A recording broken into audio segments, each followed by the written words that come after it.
and welcome to Laugh Your Way to a Better Marriage. I'm so glad you're here. This is the marriage seminar for people who hate marriage seminars. Hoo-ah! All right? I get a kick out of watching the couples when they first come in on Friday nights. You know, the girls, they're all lit up, you know, just... Ooh, I got him here, I got him here, you know. And the guy's going, oh, man, I can't believe, I got here. But it's cool, guys. You can relax. You're going to love it. This is not one of those let's beat up on the men for not being women seminars. Yeah. That's what I'm talking about. What is it with that anyway? Man, you ask a lot of women to describe their ideal man, and they'll describe another woman.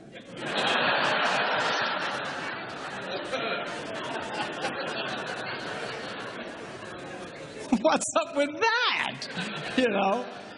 So we're not going to do that. We are going to just go with this thing in a normal, healthy way. We're men. Men are men. We're not sick. We're not perverted. We're not twisted. We're not broken. We're men. All right? And God, yeah. And God made us the way we are for a reason. And I'm going to show you, girls, what that reason is. Okay? And I'm going to try and explain to you the world of men a little bit through this thing. We'll also discuss the women's side of things as well. But I really want you to understand this men thing. Women are much more complicated than men. Men are very simple. Simple. S-E-X. Simple. All right? So...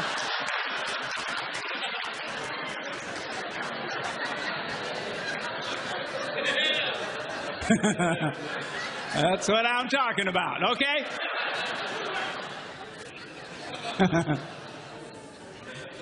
So we're going to have fun. We should have a really, really great time. Now, tonight we're going to do a session called The Tale of Two Brains, hence the two brains.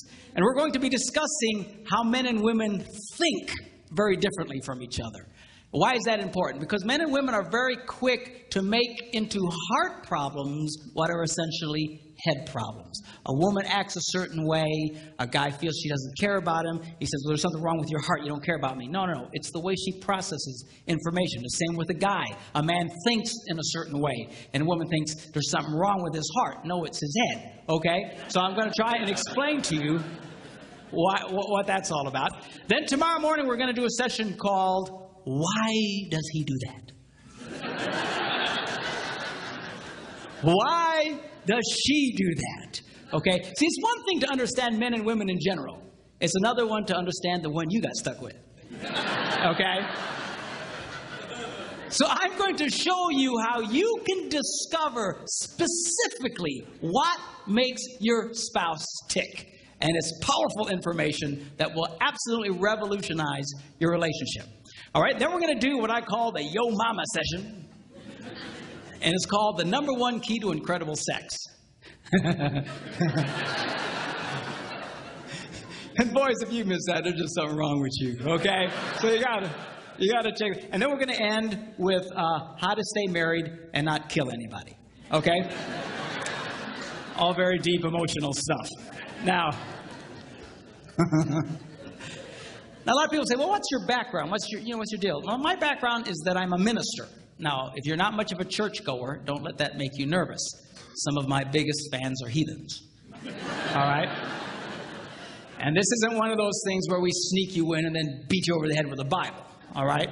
But I do have a Bible verse I need to show you. Okay? Because I found a Bible verse that if you follow the advice from this one Bible verse, you will never, ever, ever have a problem in marriage. How many think that's worth seeing? All right, you follow the advice from this one verse, you'll never have a problem in marriage.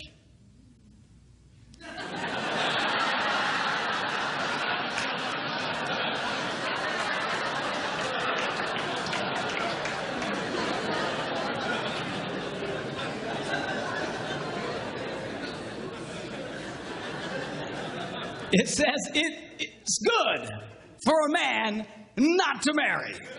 All right? So, well, why would he say that? That's such a terrible thing to say. Because he goes on to explain, he who marries will have trouble in this life.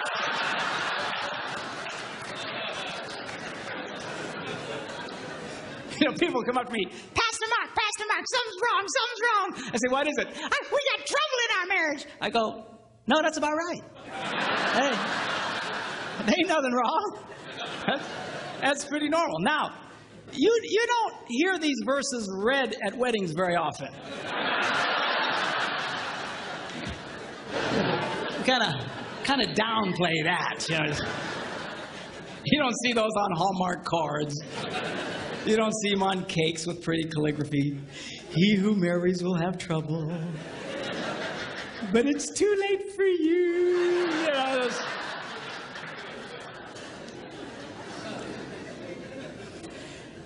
You say, if that's the case, then why get married? Because marriage is absolutely wonderful. It's great. It's fantastic. But it's not that it's without trouble. All right? And I want to show one other verse to you. Now, you don't have the deep theological training that I have, so you might have a hard time understanding this verse. But I'll try and explain it to you. This is found in Proverbs. And it goes like this. Where no oxen are, the manger is clean.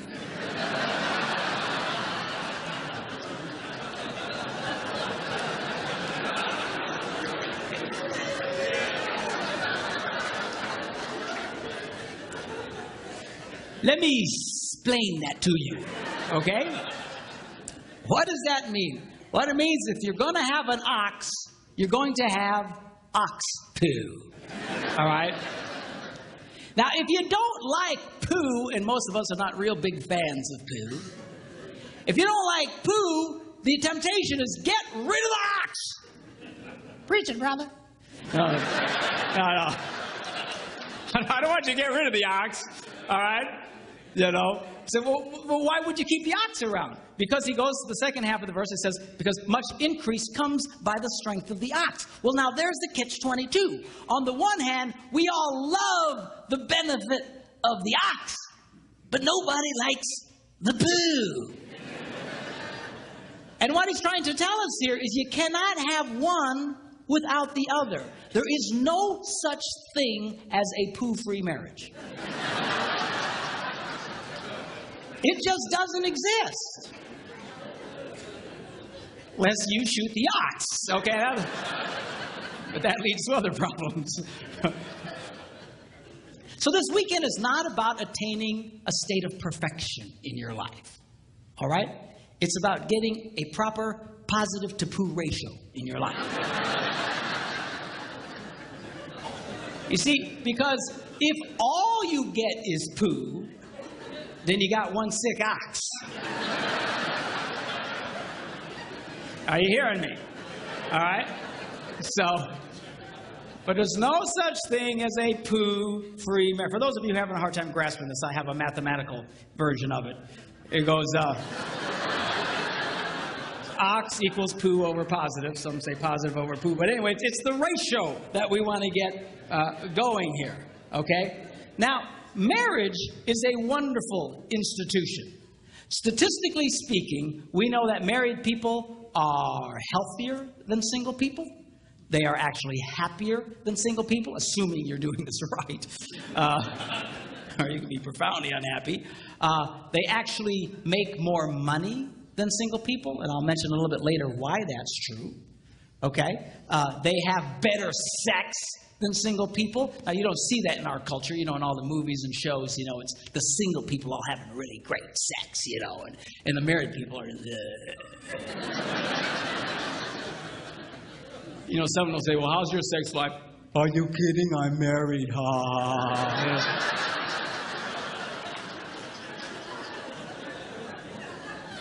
And it's not true. It's a bunch of baloney. Okay? Married people have great sex compared to single people. Single people don't even know what they're doing, for crying out loud. Okay? And statistically speaking, married people live longer than single people. This is particularly true for men. Statistically speaking, one of the most dangerous things a man can do in America today is remain single. It is the equivalent of smoking 2.5 packets of cigarettes a day. It's true. They found that if you take someone who has 2.5 packs of cigarettes a day and the health problems and the shortness of life and all the difficulties, and a single guy is pretty much the same. I guess the worst would be a single guy who smokes 2.5 packs of cigarettes a day. All right? But marriage is wonderful. It's great. It rocks. I love it. Okay? If you do it right. Now, the problem here is so many people don't do it right. And it's not that they don't know, not that they don't want to do it, they don't know what to do. We live in a culture today that seems for somehow in the relationship area to be completely clueless. We seriously don't know what to do. Now, this weekend, what I want to do is show you specific things you can do that will absolutely energize and transform your marriage life. How many think that's worth hearing? Yeah, okay? So,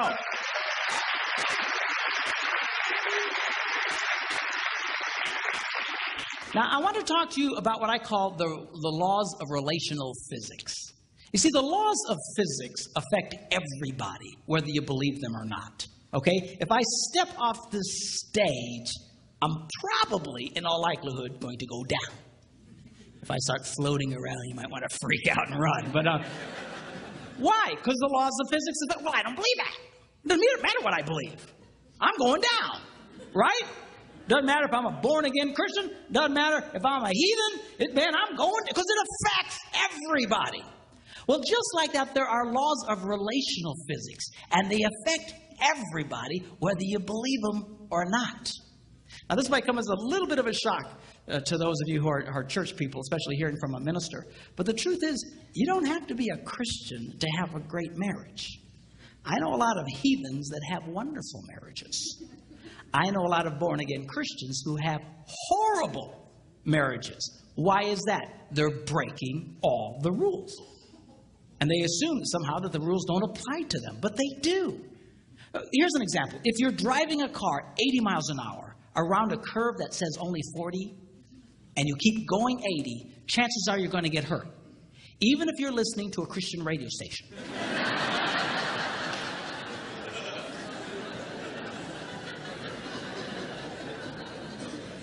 Even if you have a statue of Jesus on the, he might be going, but why is that? Because the laws of physics still affect you, but for some miracle, you're going to get hurt. Same true with relational physics. And I want to explain that to you, and we'll take a look at that. Now, this weekend, I'm going to be speaking to you in basic stereotypes. In other words, women generally tend to be a certain way. Men generally tend to be a certain way. But they're not all that way. I get it. Okay? Some of the people that just have a cow. Well, I don't know. That's true for all men. I'm admitting it's not. All right? Just generally speaking, we don't have time to get into all the shades of gray. But generally speaking, men are a certain way, women are a certain way. If I start describing something that's not you, don't have a cow, just interpolate for your relationships. In Debbie's and I relationship, there are areas where we're completely opposite of a typical man and a woman. I remember when I was first studying this stuff, I thought, oh man, I'm a woman.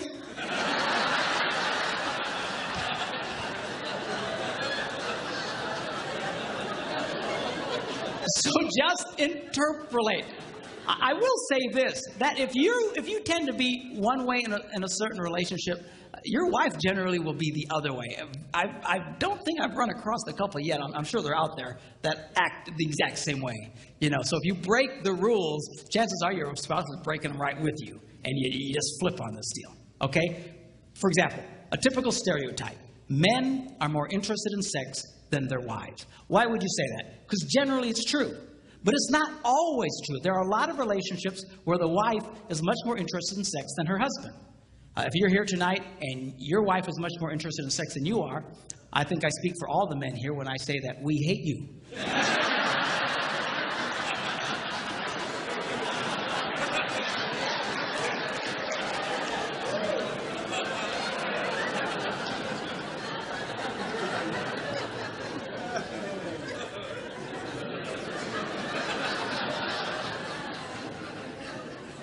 Please don't tell us who you are. We will hurt you, all right? So just go with the flow. It'll be cool. We'll have a great time discussing this thing about marriage. Now, I believe marriage is a life-giving institution. We live in a culture today that believes marriage is a life-sucking institution. It will suck the life out of you. All right? And that's why we say, make sure you're old enough. Make sure you have enough money. Make sure you have enough education. Make sure you've been dating for 37 years first. Make sure that, get all the stuff. Why? You got to get everything together and ready so that when you say I do, you can withstand the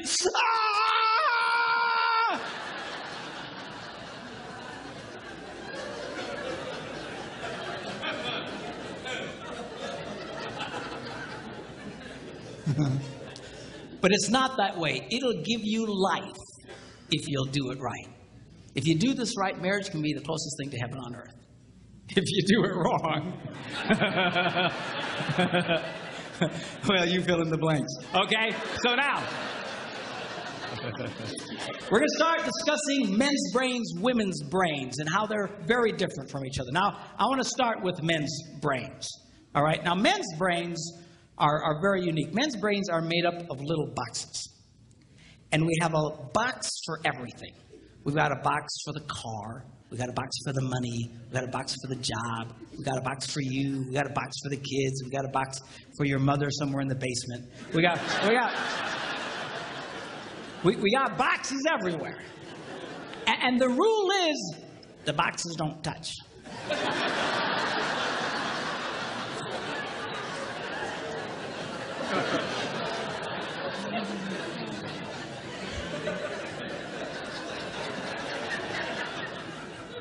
When a man discusses a particular subject, we go to that particular box, we pull that box out, we open the box, we discuss only what is in that box.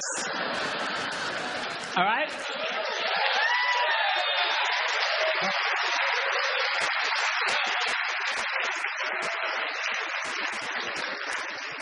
And then we close the box and put it away, being very, very careful not to touch any other boxes.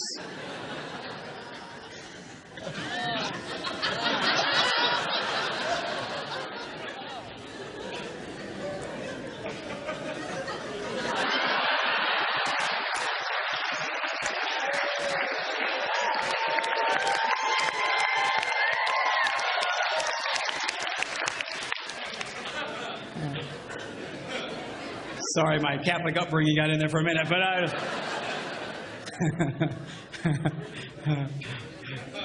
I'm not a Catholic, but I went to Catholic school when I was little.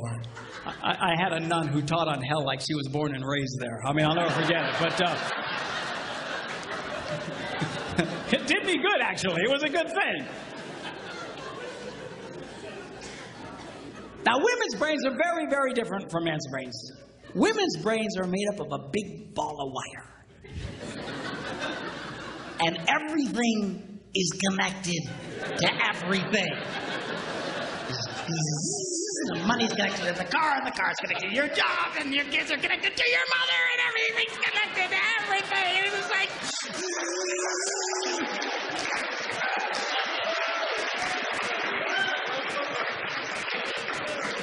It's like the internet superhighway.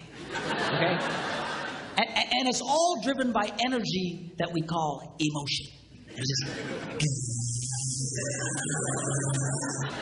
It's one of the reasons why women tend to remember everything. Because if you take an event and you connect it to an emotion, it burns in your memory and you can remember it forever. The same thing happens for men. It just doesn't happen very often because, quite frankly, we don't care.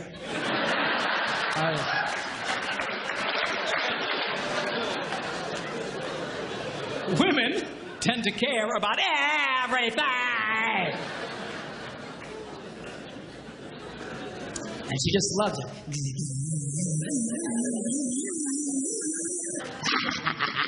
Okay?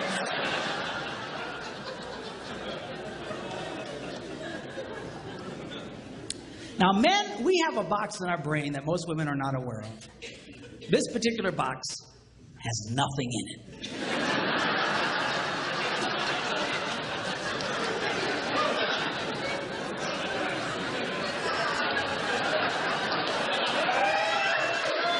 True. True. In fact, we call it the nothing box. And of all the boxes a man has in his brain, the nothing box is our favorite box.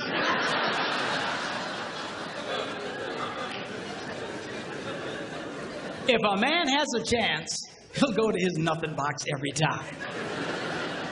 That's why a man can do something seemingly completely brain dead for hours on end. You know, like fishing.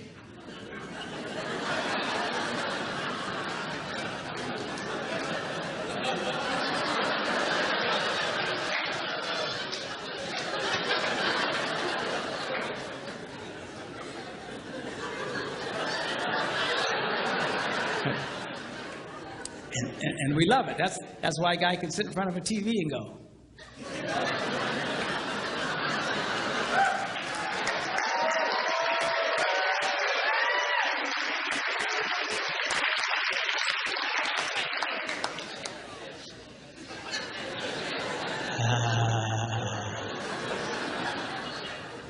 It glows. Of course, this drives our wives nuts because they'll come up and say, "Stop that! You can't possibly be watching anything!"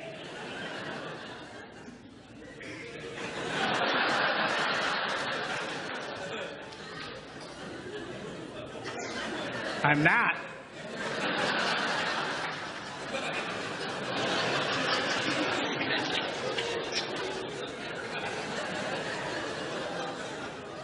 Go away.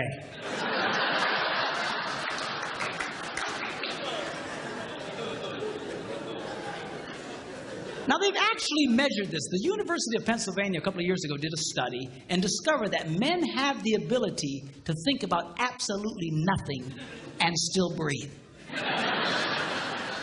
You know, they connected all the wires and stuff like that and watched the brain activity, then all of a sudden, I think he's dead. Huh? You know, women can't do it. They can't do it. Their minds never stop. And they don't understand the nothing box. And it drives them crazy. Because nothing drives a woman more crazy or makes her feel more irritated than to witness a man doing nothing.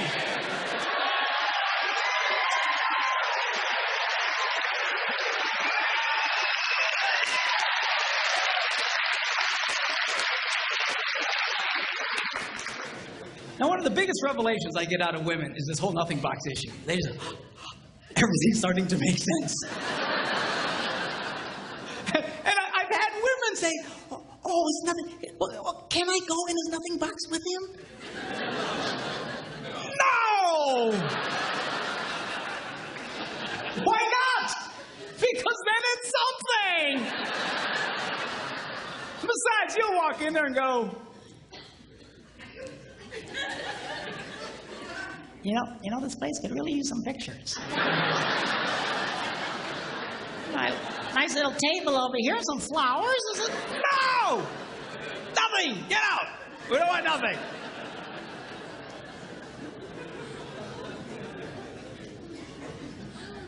Now, this handles the way men and women handle stress. Okay? When a man is stressed out, all he wants to do is run to his nothing box. This is how we unwind. The last thing we want to do when we're stressed out is talk about it. We don't want to talk about it. We just want to.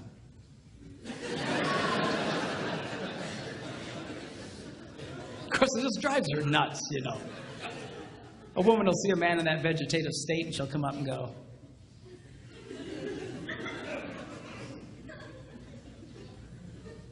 "What you thinking about?"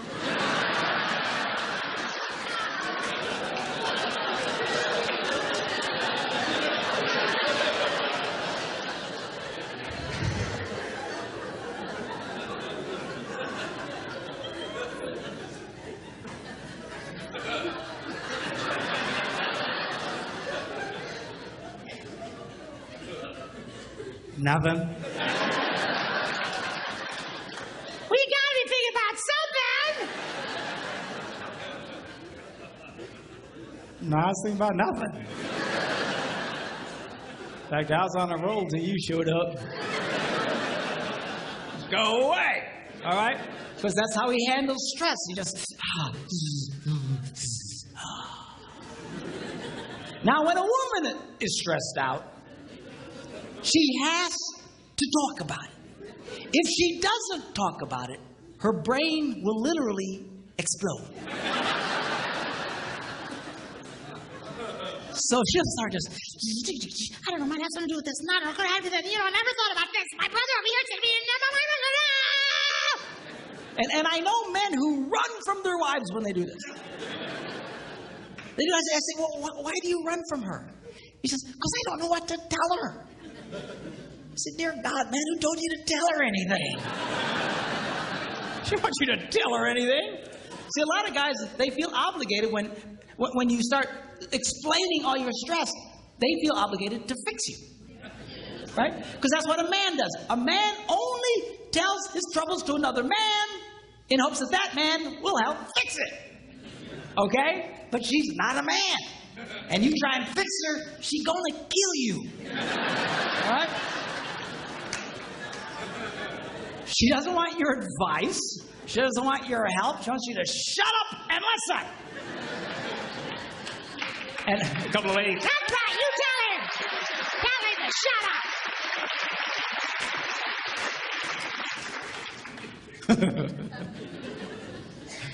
They like that. Now, I had one guy tell me, he said, man, if she just tell me how she feels. I said, she doesn't know yet. So what he means is that's how she figures out how she feels, by connecting this wire to that wire, this wire, and so. Now, because they love each other, they offer to each other their answer, their solution. A man senses his wife is stressed out. He loves the girl. He offers to the girl his best and finest solution. Or just quit talking about it.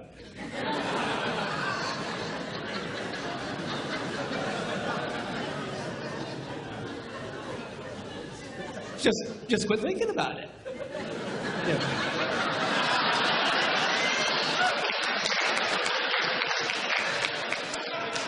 And that's when she starts reaching for the knives and stuff. She's going to stab you if you keep it up, okay? Now, a woman, she senses her husband's all stressed out. She loves him. Therefore, she offers to him her best and finest solution. Talk to me.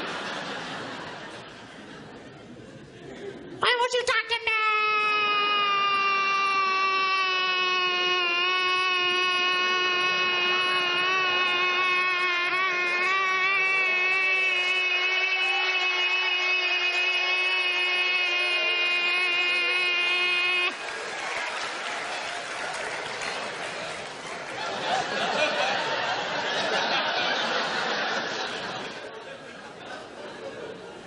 Go away. He doesn't want to talk to you. Leave him alone. He will not die. He's not a woman. All right? I know you've got to talk it through or you're going to be twisted inside. He's not like that. Leave the boy alone. You tell he's stressed out, just let him go to his nothing box. Just stay away. Stay away. Okay? And it's hard for us to understand that because we think so differently from each other. Now, not only does this affect the way that we respond in stress and stuff, the way our brains are wired also affects the way that we use words. Okay? Men tend to use less words than women. That's because the women have all the wires they're trying to connect, and they've got to explain each and every connection. Now, they say that if a man needs to speak 10,000 words in a day, a woman needs to speak 20,000. My wife says, that's because we kind of repeat everything we say.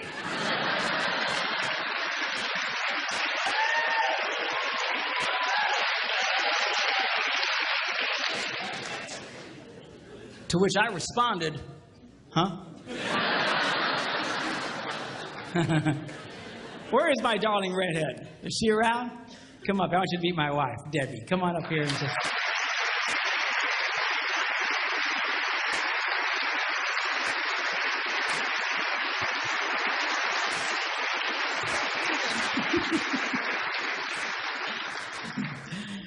People say, well, doesn't she talk too? Nope. Not to you anyway. She talks to me, but she won't talk to you because she doesn't want to talk to you. That's all. Where's my tablet? I want to show you something about the whole words thing. They actually measured this. They went in and studied children and babies and found out, they actually went and took cameras and put them in nurseries and analyzed the pictures later. And they noticed the pictures of the little girls. Right from the get-go, their mouths are just going.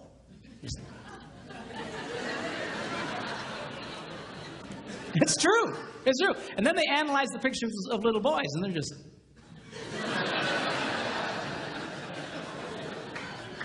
They're still thinking, what was that? I want to go back. I don't get it. Okay? Then they went and they recorded conversations of little boys and girls on playgrounds. And they went back and analyzed them. And they discovered that little girls loved to talk. They were very articulate, loved to use full sentences, just loved to talk. And if they didn't have anybody to talk to, they were perfectly content to talk to nobody. And they would just complete sentences. Then they analyzed the conversations of the little boys. And only about 55% of it was intelligible. That's what they were saying.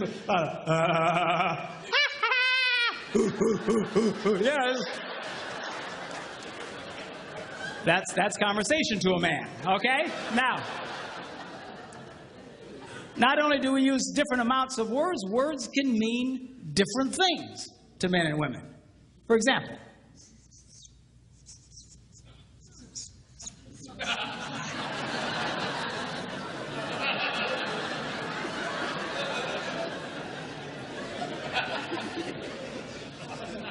now to most men, 5 minutes means 5 minutes.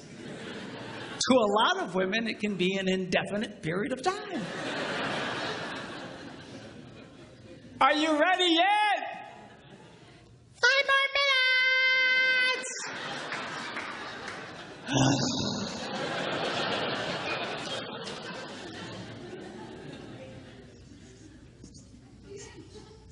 As we discussed, men understand nothing. Women don't understand the significance of nothing. If a woman says nothing, look out, it's something.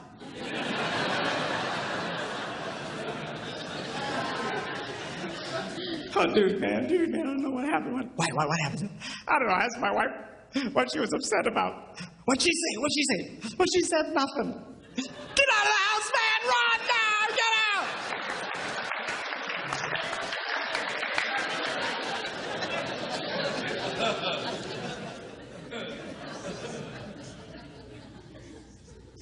Now, this is not a word, it's a vocalization. It's a sigh. Now, when a man sighs, it means everything is good with life. When a woman sighs, it means you are an idiot.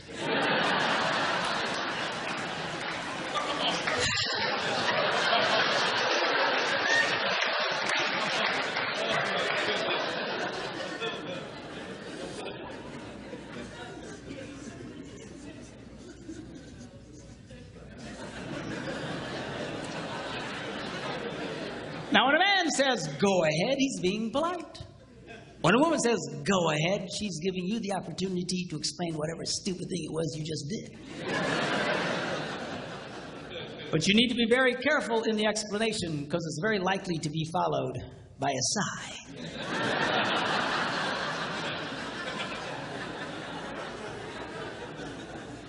Which will lead to an argument over nothing.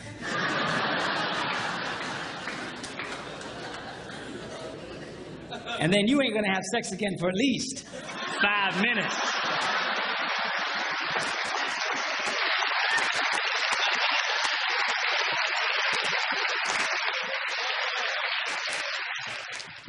women's brains come with lots of extra RAM.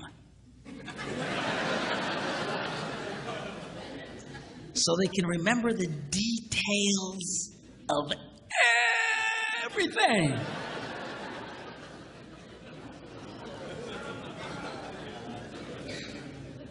Men's brains come with only the minimum basic requirements to keep us breathing and eating. Okay, that's good.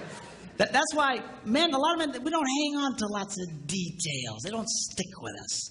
You know, when an event happens, we just categorize it as an event. All right. Whereas women, it's not just the event, it's all the details connected with an event. You'll run into this when a friend of your family or something will call and you know, she just had a baby. And then you tell your wife, oh, so-and-so's called, they had the baby. And she'll say, well, what was it? And he says, well, it was a baby. So, well, what kind of baby? I don't know. It's a baby. What difference does it make? Oh, how long was it? Well, I don't know. You know, how long? How tall? How many? You know, how much did it weigh? I don't know. Under 20 pounds. What? You know, just.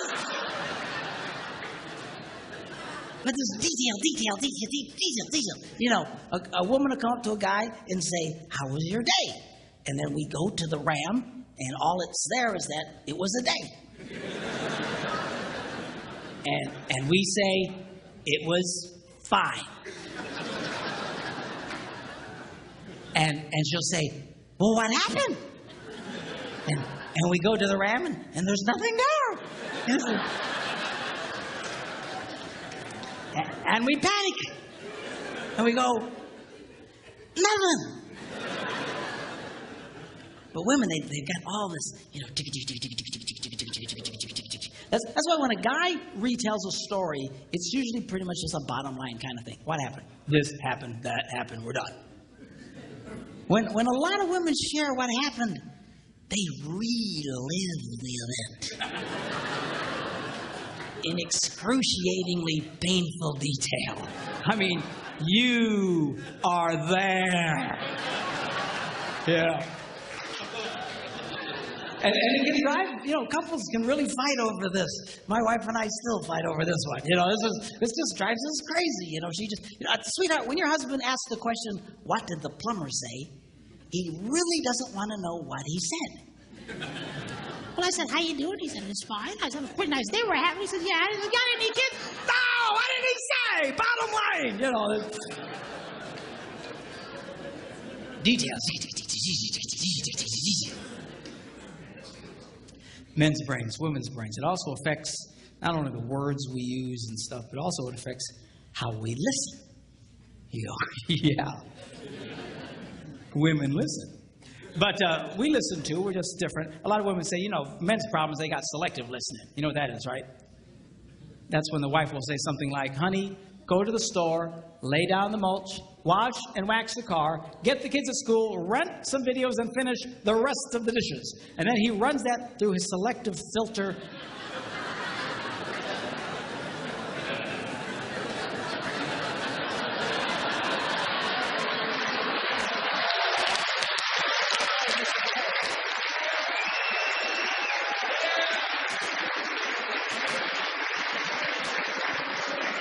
And all he hears is, honey, go lay down and get some rest. Okay? But that's not what I'm talking about. What I'm really talking about is the difference between single tasking and multitasking. By and large, again, interpolate for your relationships. Again, not everybody's the same way, but by and large, men are single taskers. We do one thing, and we do it pretty well. Women can handle lots of things. Guys aren't wired that way. That's why it's not a good idea to put a man in charge of more than one kid at a time. You know, we can handle the one. Well, sweetheart, you're doing such a good job with Johnny. Wow. Well, where are the rest of the kids?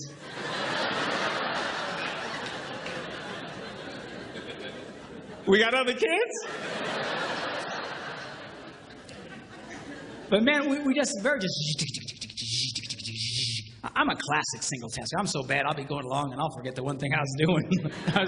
I'm completely lost. I need to reboot my brain. Say, whoa, where am I? You know. But men, generally speaking, we do it. Now, what we do very well. One of the reasons that men are so good at what they do is because of this ability to completely focus on just one task. Men usually will rise to the top of any profession, even those dominated sometimes by women. The best hair designers in the world, a lot of times, are men. Best cooks in the world, men. Why is that? Because we have this unique ability to focus on just one thing and do it extremely well. Okay? Women are wired differently. You know, they're just and you know, my wife can be, you know, in the living room, watching TV, reading a book, making knickknacks, and talking on the phone all at the same time. It's just amazing to me. Of course, I come in and I'll assume she's not watching TV.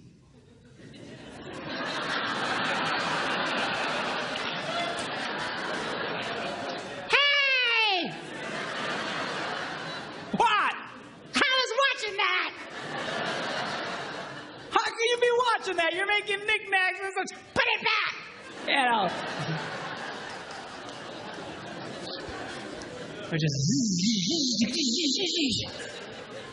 Now this affects the way that we listen, because when a man is doing something, he generally cannot hear anything. It's just true. Women are not like that. Women can be doing lots of things and holding 3 different conversations. Now, you know, she'll walk into a room and she'll see her husband reading the newspaper. And she assumes, I multitask. Therefore, he must multitask. But he's running the newspaper reading program, and he can only run one program at a time. He's not hearing jack. And this makes women very angry. But you just need to come over and you got to close the newspaper reading program. You got to load the Listen to Me program.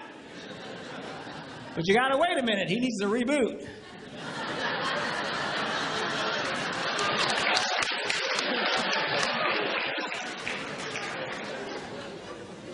I didn't know you was here. You know? You laugh, but I'm serious, girls. If you see a man doing something, unless he's wired differently, do not be giving him vital information. Because this is a train wreck waiting to happen. You'll have this conversation again. When you swear he told you, and he swears you never told him. You know you told him, but in his brain, you never said jack to him.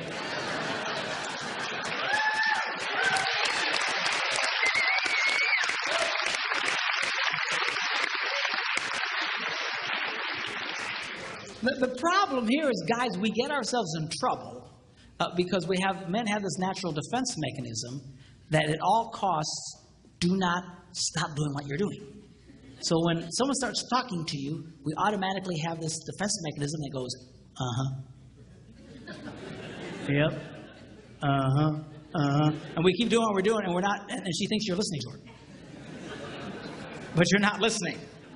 You need to stop you're big boys, stop what you're doing, turn to the girl, and pay attention to her. So it's not all on the ladies. You're big boys. When she starts talking, stop! Listen to the girl, and then let him go back to what he was doing. Sounds fair, right?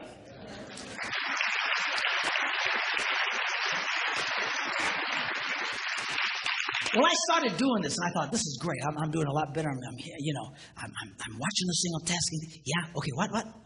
And then I'll say, I didn't hear that. And I'll make her back up, and she'll tell me the info, and I got it. Okay. And I thought I was doing a lot better, but still I was getting myself in trouble. You know, she'd walk up and say, it's 6 o'clock, are you ready? For what? You know, that happened to half you guys tonight, right? We're doing what? I told you. No, you didn't. Yes, I did. And off to the races we would go. And I thought, man, what in the world? Because I'm watching the single tasking. I don't remember her saying anything about it. And I thought I was losing my hearing. So I went to a doctor. True story. I went to the doctor and I walked in. He said, how you doing? I said, I'm okay. He said, what seems to be the problem? I said, well, I think I'm losing my hearing. And he says, well, you're getting up there in age,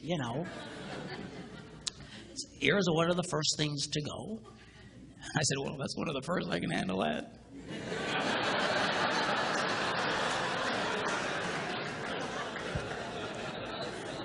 We'll talk more about that tomorrow. But, so I said, well, go over to Nurse Cratchit. She'll test your ears, And so I follow the lady, and I walk into this room, and they got this cheap box on a table with some real chintzy headphones. And she says, all right, now, put on the headphones. When you hear the beep, raise your hand.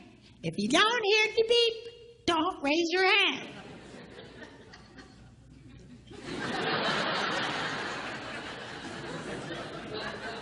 Apparently, I look really stupid. So anyway, I turned around and we began. I said,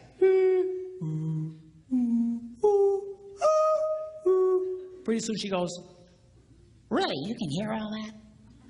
I turned around and said, yeah, why? She's hitting the box. I don't know, piece of junk. What's the matter with this thing? So what's the problem? She said, According to this, you can hear what cats and dogs can hear. I don't know what the... she's hitting the box. She says, I'm going to send you to a specialist. You ever been to the specialist? They got this Yo Mama soundproof room, the thick door, You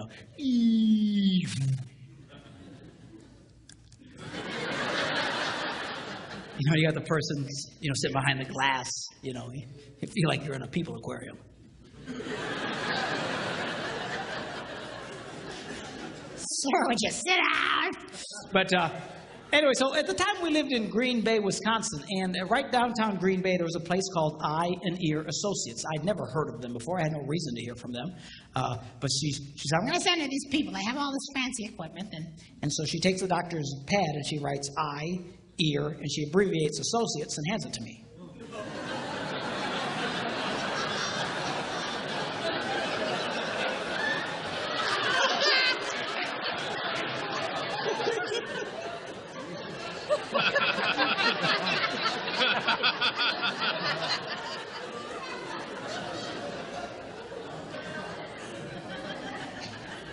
I said, what kind of doctor is this? It's a true story. She says, what do you mean? I said, I heard of eye, ear, and throat. I never heard of this. She said, let me see that. Oh, I'm so embarrassed. She wrote out associates. I went, okay. Thought I was going to be in for a very uncomfortable test there for a minute.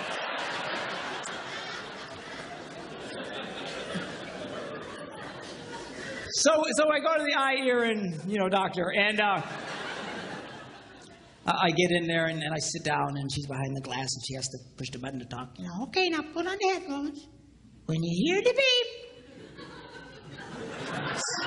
spin around, and we began. I kid you not. She goes, really, you can hear all that? I felt like a moron. All right? I take the printout to the specialist. He goes, what are you doing here? You got better ears than me. I said, I don't know, man. She says, are you ready at 6 o'clock? I just want to go get it.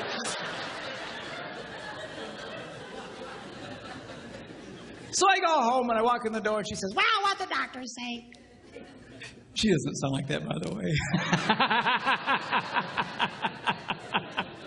I say that because people used to come up to me and say, she doesn't have a voice like that. I just do it for effect. By the way, we've been married for 32 years.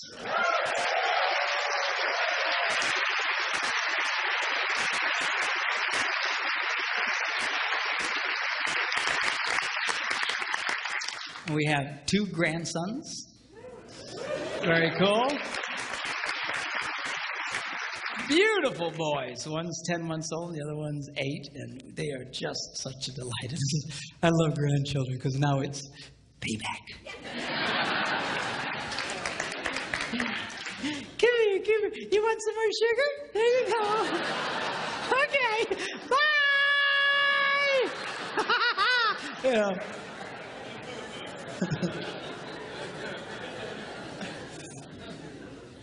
My son Philip's here with us. He's running the audio, and on our 30th wedding anniversary, Phil gives me a call up and he says, "Hey, Dad, 30 years. It's really something." I said, "Well, thank you, sir." I said, "But you know, truthfully, Phil," I said, "it only feels like 10 minutes." He goes, "Really?" I said, "Yeah, 10 minutes underwater." Oh, lighten up. All the girls. Oh, I can't believe he said that. What is he going to think?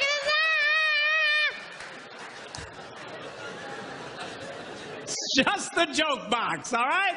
Just the joke.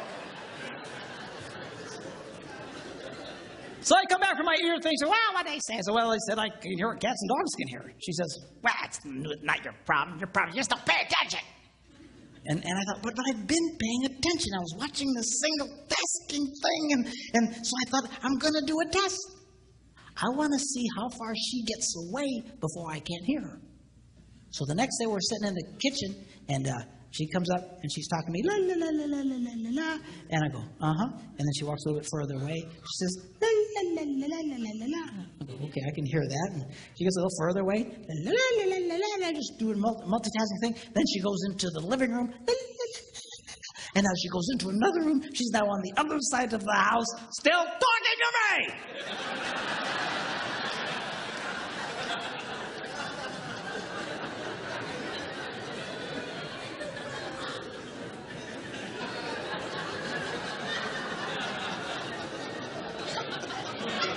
I said, "Hey!" She yells back, "What?" I said, "I'm on the other side of the house." She goes, You don't listen anyway.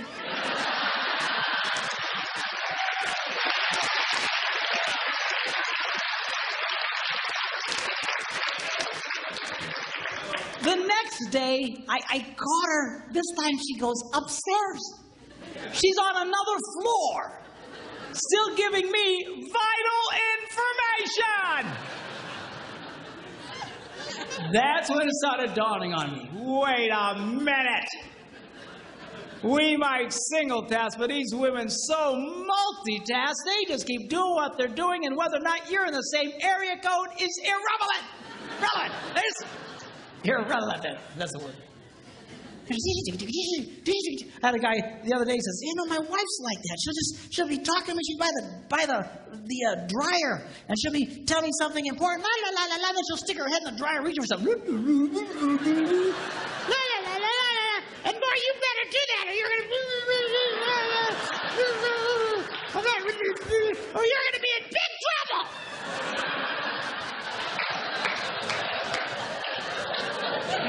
She still does that to me. We'll be like a real busy highway, just all kinds of noise, and she'll be talking. You know something that's really important? You better be careful about it. What? I didn't hear what you said. Awesome physics, girls. It applies to you. It would help if your husband was in the same area code. Okay. Now, I first shared the story at a men's conference that I was speaking at, and I thought it was just a funny story that had happened to me. But as I'm sharing it, all these men's heads are going. I had one guy come up to me afterwards. He says, Pastor, I'll be in the bathroom. The door is closed.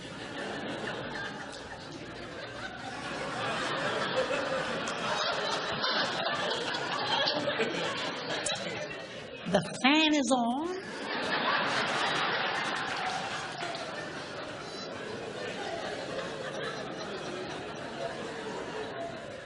There's tile everywhere, so sound just bounces around in there. I'm standing there. All I can hear is the sound of rushing water. And she's still talking to me!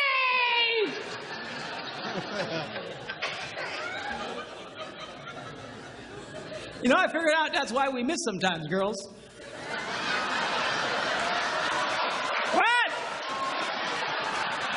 What?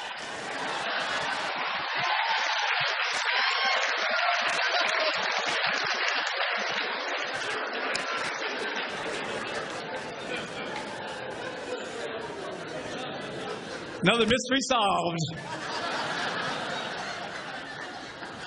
Girls, don't be so multitasking that you're doing a gazillion things giving him vital information.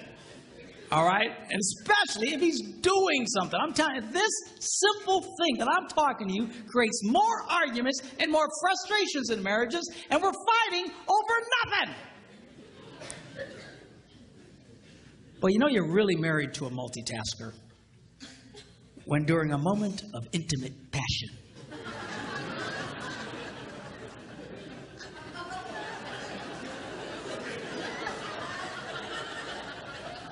she suddenly blurts out, "Oh, by the way, the plumber says the toilets are broken."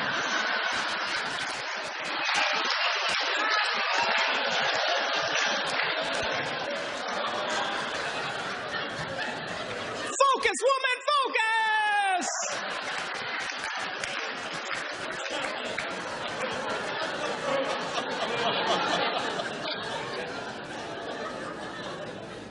But man, she can make love to you and plan next week's dinners and,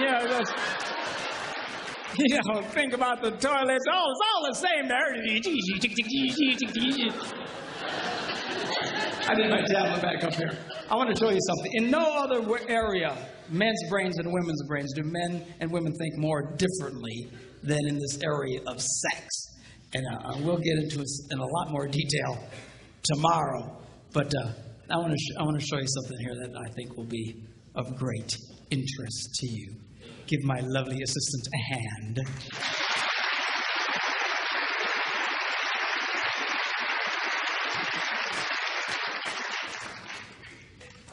Now, sex is a pretty big issue, particularly for men.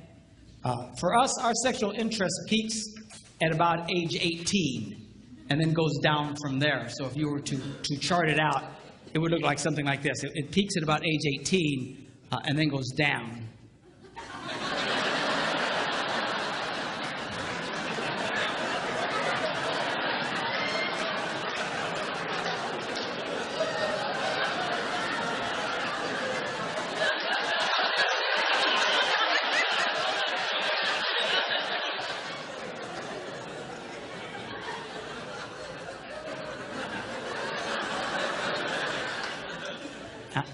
And then you're dead.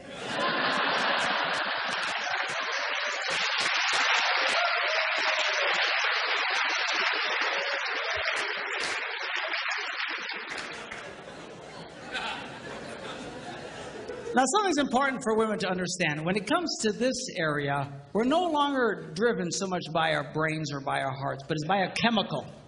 It's called testosterone. And it runs through our blood.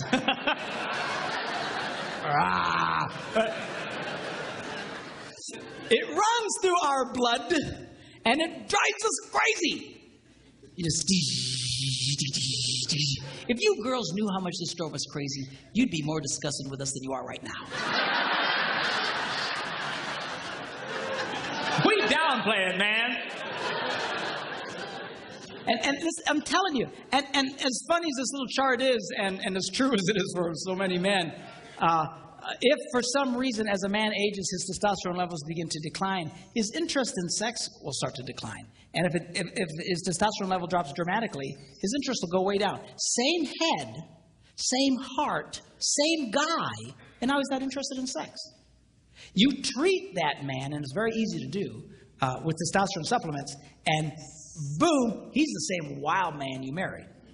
Same head, same heart, same guy. Now he's... Come here, baby. All right? So this is not because we're sickos. It's not because we're perverts. It's not because we're broken. God wired us this way, and He did it on purpose. Well, what was that purpose? I'm going to show you in a minute, but you just need to really understand this. And the truth is, when we get this rush of testosterone, it just messes with us. Now, for the love of God, don't raise your hands. But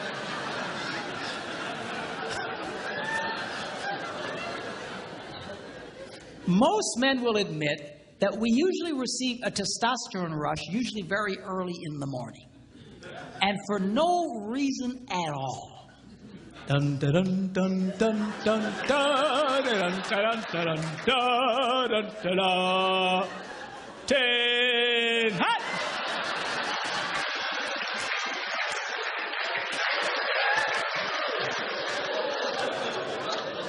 And it just wakes us up. Just we're not thinking about anything. All right? And that's usually when a man reaches over and whispers those 3 words every woman loves to hear. Hey, you awake?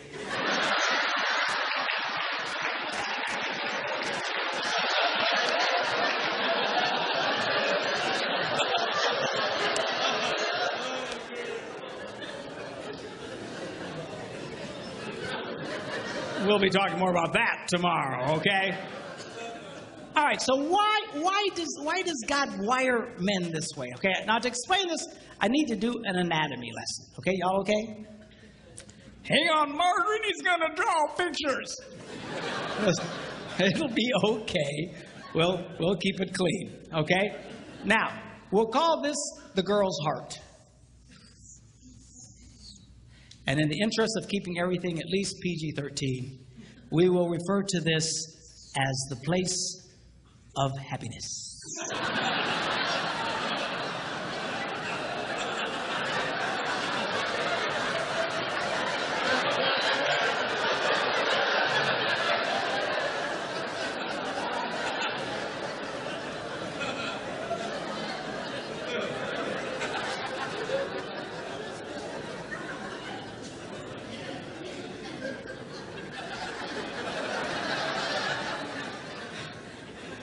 I had a lady come up to me recently and she goes, Man, I can't even go to Walmart anymore. Smiley faces all over the place. It's like,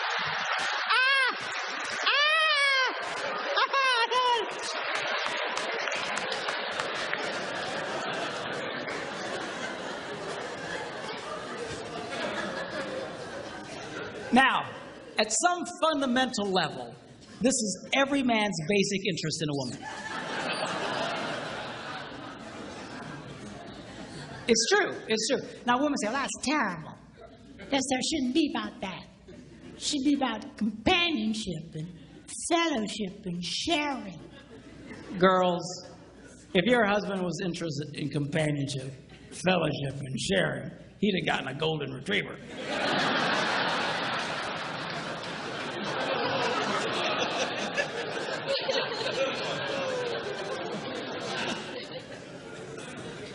He's interested in this, and he's supposed to be. That's the way God wired men. But what men fail to understand is the key to this is this.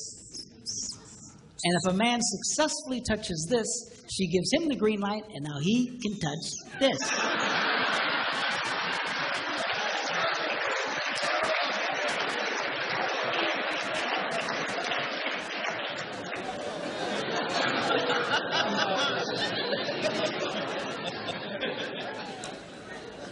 So this sex drive, guys, is God's way of constantly reminding a man, and it keeps coming back. It like never stops. You know, just on average, a man will feel the need for sexual release on about every 72 hours. That's every 3 days. Some more, some less. My husband's every 72 minutes. But that's your problem. But anyway. But seriously, the reason that keeps coming back is to motivate the man, be nice to the girl. It's not so you can just go, hey, you awake? Are you hearing me? A lot of guys do that. As soon as they feel the buzz, they're just reaching for the girl. Come here, baby. Come here. Come here. Don't be a moron. She won't want to come here. The reason that buzz hits you again, remember, be nice to the girl. Be nice to the girl. Be nice to the girl. Be nice to the girl. I got to be nice to the girl. And this is what motivates me. I try to be nice to my wife. And I spend time with her, and I take her to lunch every day, and I'll take her shopping. And well, Pastor Mark, do you like going shopping? No, I hate it. You know, she drops me off at the bench with all the old guys, and I sleep with them. You know, so. Then she comes, picks me up, drops me off at another bench. You say, well, if you don't like it, then why do you do it? I'll tell you why. Because I want some of this.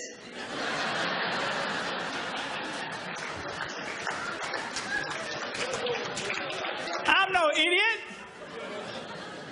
You got to be nice to the girl. You got to pay attention to the girl. And really, single women. I don't know, how many single women are watching this, but inevitably there's single women here, and that's great. And a lot will be watching this. But, when a woman gives a man this before marriage, she is a nitwit of astronomical proportions. You would never build a house and pay the contractor in advance. Are you hearing me? If you're going to build a $250,000 house, and which here in Phoenix will get you a one bedroom with nothing.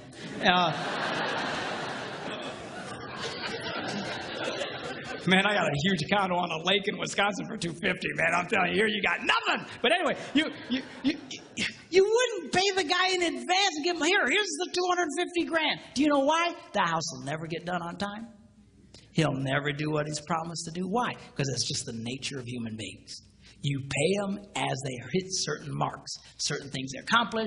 You finish it, you give them some more, and then you wait till everything's right, and then you close. Why? Because that's the way people are wired. If you were just to give it to them, you would be a nitwit, a moron. That's what women are doing today. They're coughing this up front, which is every man's basic fundamental interest in a woman. You've already given him everything he wants.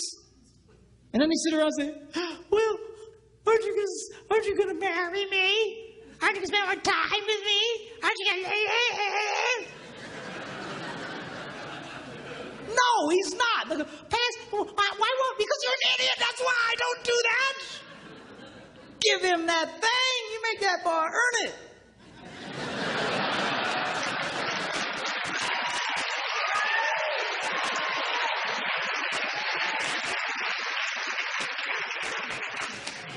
If there ain't no ring, you ain't getting the thing, is what you need to tell him. No, seriously, girl, I don't know what. There's something that really happened in the female culture. I think it's because of the women's lib thing, and they think, well, now we can go out and we can be as sexual as men and stuff like that. But they are fighting against their own interests. There are millions of women in America today that are so frustrated they can never get this. They can never get this. You know why? Because they're dumb. I'm serious. I don't mean it in a mean way, but they're doing a dumb thing, like just coughing this up to every guy that comes along. Thinking this, it doesn't work that way. It doesn't work that way. Now, every woman's basic interest in a man is this. What a lot of women fail to recognize is the key to this is this.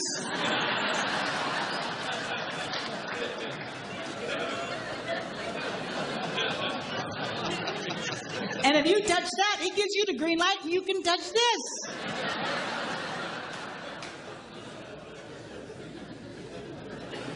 So, but I thought you said women weren't supposed to do that. Outside of marriage, inside of marriage, you got to work it this way. Outside of marriage, you defeat yourself. But inside of marriage, you have to realize this is a very important deal. It is. It's huge.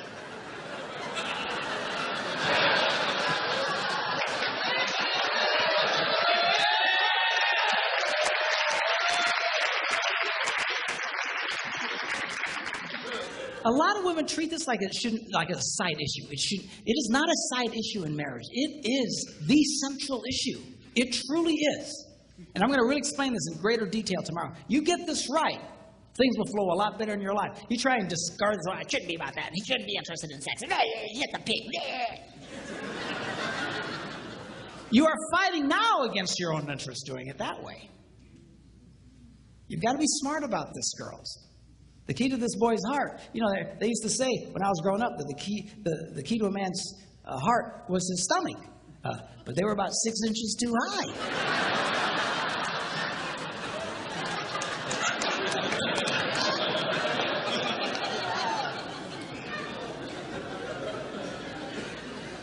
And this is important. I got to tell you, girls, if it weren't for this, we probably really wouldn't deal with y'all. I know that sounds terrible, but I'm just telling you like it is. You know, you take that out of me, I don't think we'd go through the trouble, honestly.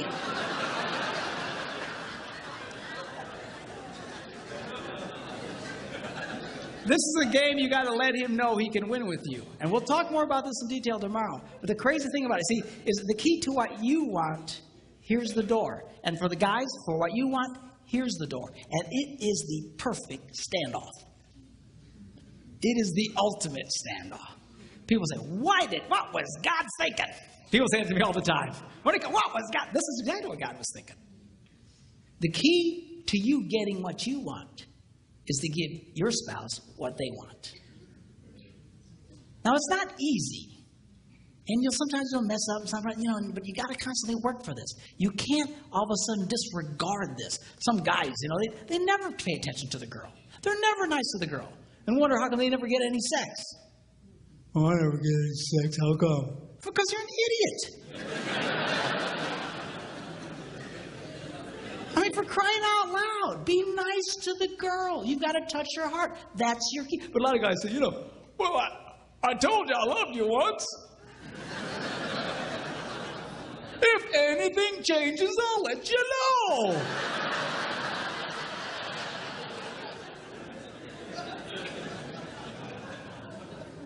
I wonder how come I'm not getting any sex. Well, because you're just blowing it. You're blowing it. And girls, same thing with you. The key to this is this area here. Don't dismiss this.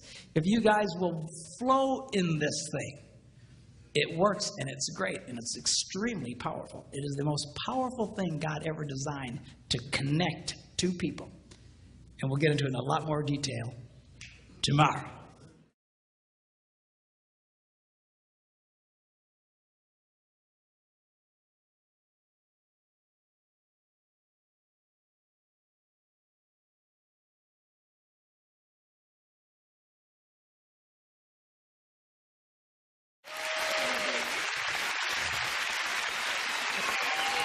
Thank you.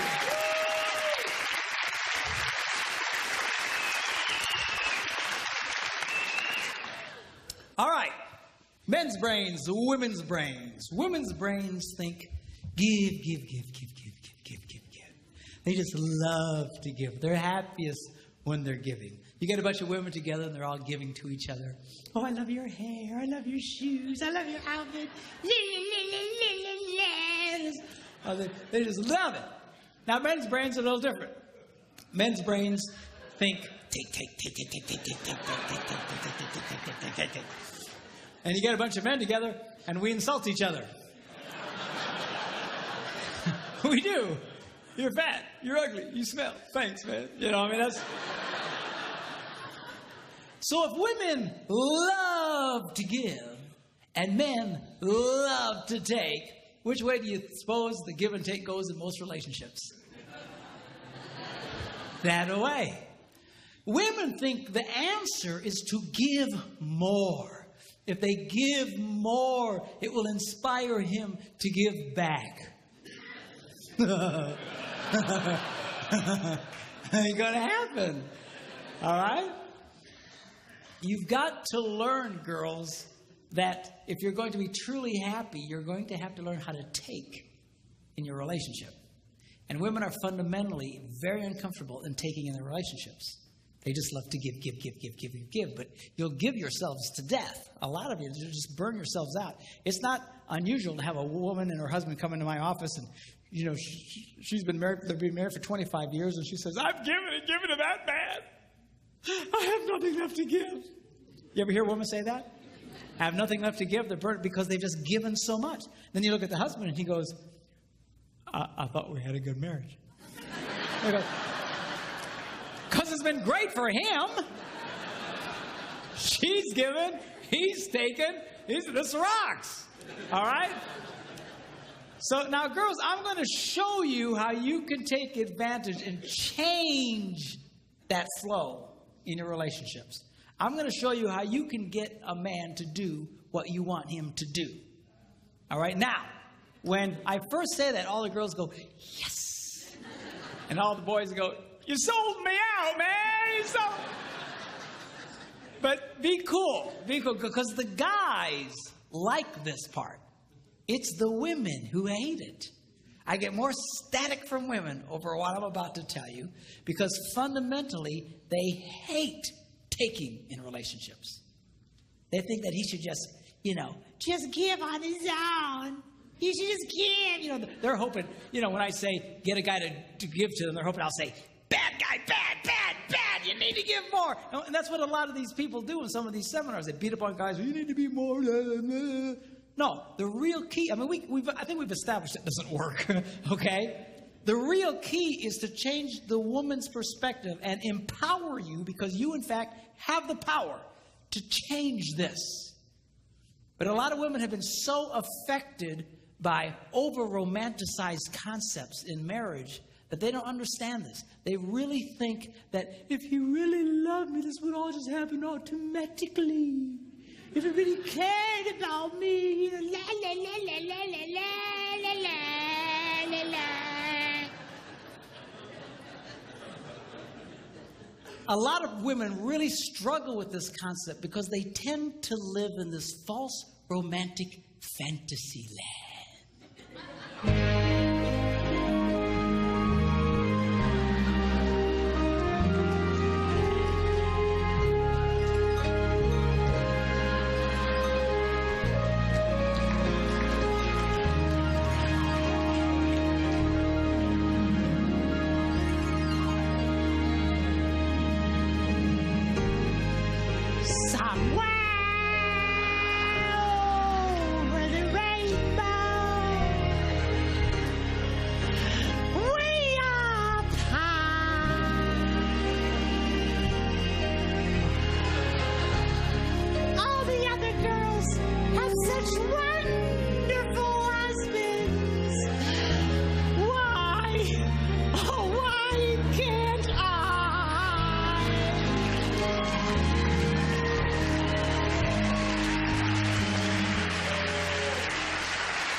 Girls, you can either sit around with your hearts broken all the time, or you can do something about it. And I'm going to show you what you can do. 4 simple steps, how you can change this dynamic of give and take in your relationships. Okay, y'all ready?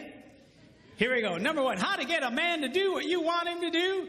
Number 1, you need to ask him more than once.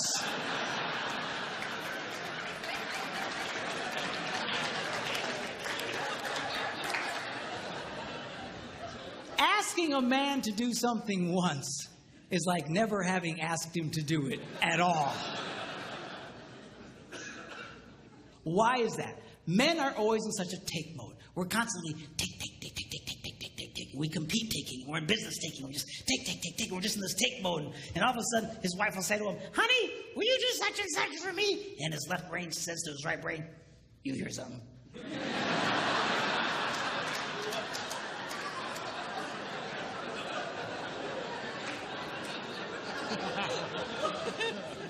His right brain goes, nope.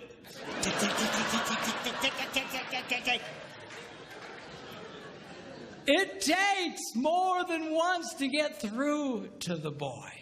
Now, a lot of women, they think that, that their husband, they're holding out on him. That we are sitting there intentionally not doing what he asked us to do, just because we're full of hate. But I promise you, when you asked it, it went in one ear, spun around his nothing box, and shot out the other one. And he doesn't remember jack about what you said. Now, when I was first studying this, I thought, this can't possibly be true. This has got to be inaccurate, because I'm married to a woman who has no problem asking me more than once. She said, honey, will you do such and such for me? I go, no. Come on, sweetheart, do this for me. No. Come on. She's got the thing, she pats my cheeks. You're such a good husband. Do this thing for me. Okay, then I do it. So when I was first reading this, they were saying women only like to ask one time. I thought that can't possibly be true. And I remember I was in a church in Green Bay, Wisconsin at the time. I was one of several pastors at a large church there. And I before our service started, I thought, I'm going to ask some ladies because this can't possibly be right. So I quick came up to a lady. I said, let me ask you a question. She said, yeah. I said, do you have a hard time getting your husband to do stuff for you? She goes, Pastor, you have no idea. She says, I asked that man to paint the ceiling. That was back in October. It's March. He doesn't do it. He walks in every day. Just I mean, she's just getting mad. Tell me about it, okay? And I said, okay. I get it. But let me ask you a question. Because remember, I want to prove what I've just been reading wrong. I said, let me ask you a question. How many times did you ask him to do it? And she stared at me like a dog at a new dish.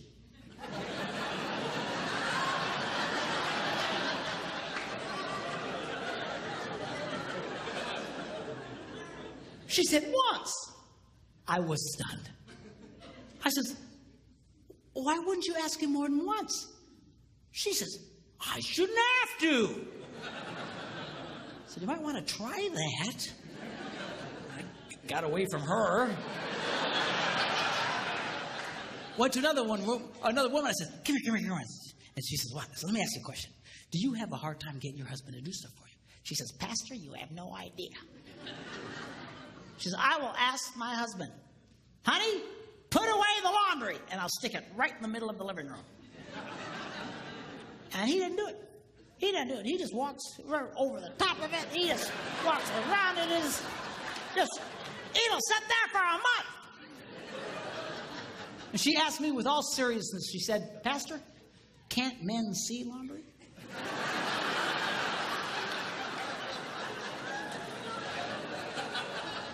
I said, yeah, we can see it. Just doesn't mean a whole lot to us.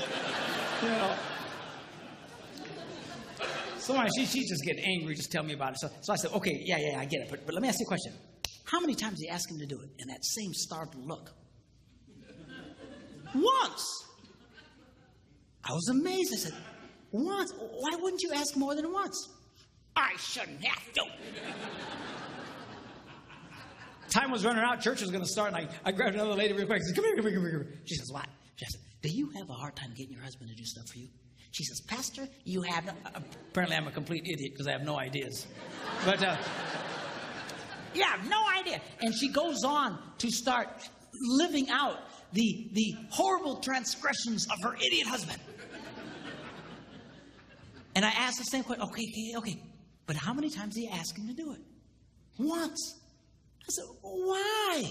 Why wouldn't you ask more than once? She says, I shouldn't have to. Ladies, are you listening to me? You have to.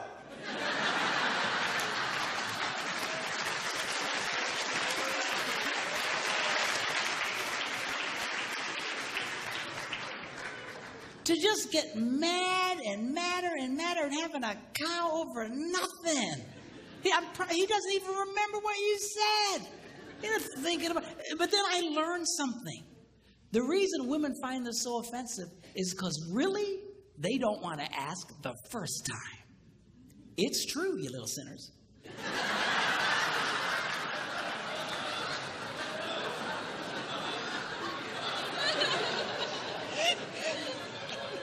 Because over the rainbow, if he really loved me, I wouldn't have to ask.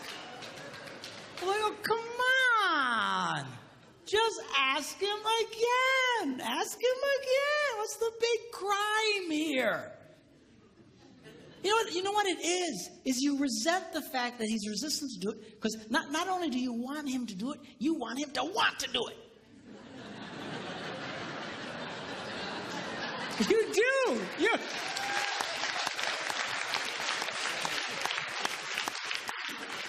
Well, I got news for you. We don't want to do it. We're never going to want to do it. If we wanted to do it, we'd have done it already. What do you care about the Internal motivations of his heart. Stop!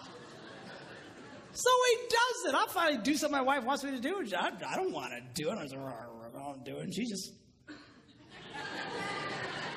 because she's getting something out of me. What's with this? Always analyzing the internal motivations of the guy's heart. I mean, you get yourself all kinds of trouble. I was in Germany some months ago doing some seminars for the troops who were rotating out of Iraq with the army. This one lady tells me, she says, you know what? She says, my husband, if there are dirty dishes in the sink, he cleans them and puts them away.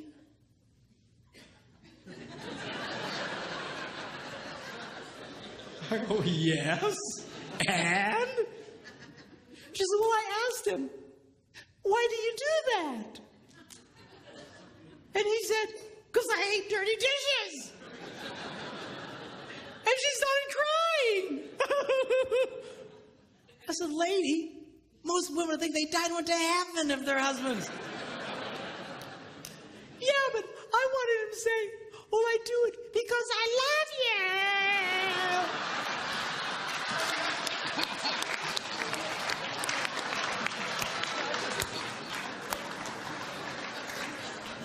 Who cares why he does it?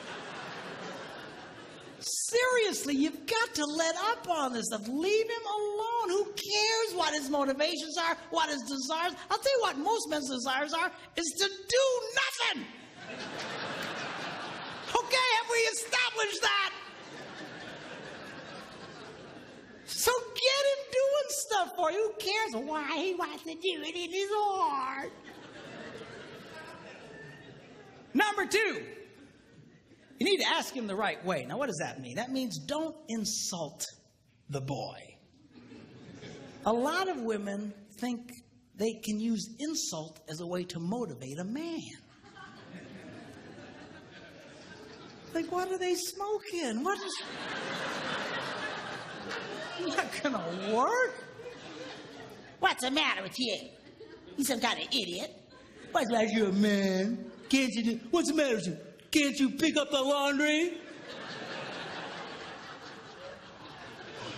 No, I can't.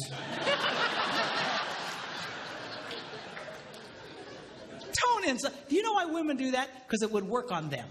If you insulted a woman, if you embarrassed a woman, she would change. She would do something about it.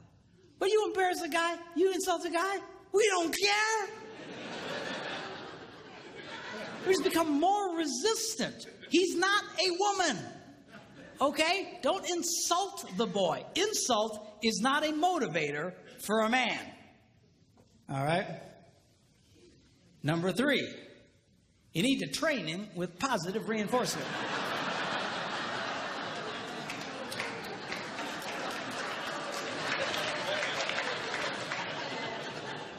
What does that mean? Well, training a man is kind of like training a chimpanzee. If the chimp does what you want, you give him a reward. If the chimp doesn't do what you want, you just don't give him the reward. You don't beat the snot out of the monkey. Because then you got a freaked out ape. Every time you come around, he'll just... he'll run away from you. So, well, how does a woman reward a man? Very simply, by appreciating the pathetic things he does. Because men love to be appreciated. And the problem here is that women only like to appreciate unexpected kindness. If it's unexpected, they light up. Oh, oh, oh. But if it's expected, it's like,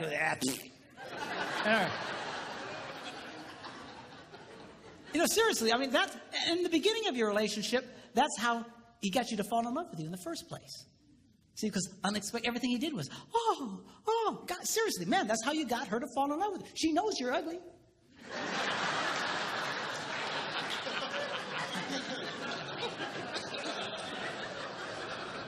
How do you think you got such a beautiful woman like that? Because you were nice to her and everything was, But after 32 years, it's hard to come up with unexpected, man, I'm telling you.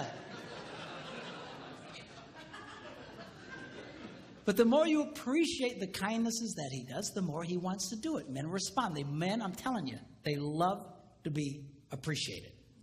Now, give you an example. I was at home, and I had a dirty dish in my hand. I was by myself, and I'd actually gotten trained to the point I could put it away in a dishwasher. And I went up to the dishwasher, and I opened it up, but it was full of clean dishes. And that's a moral dilemma to a man.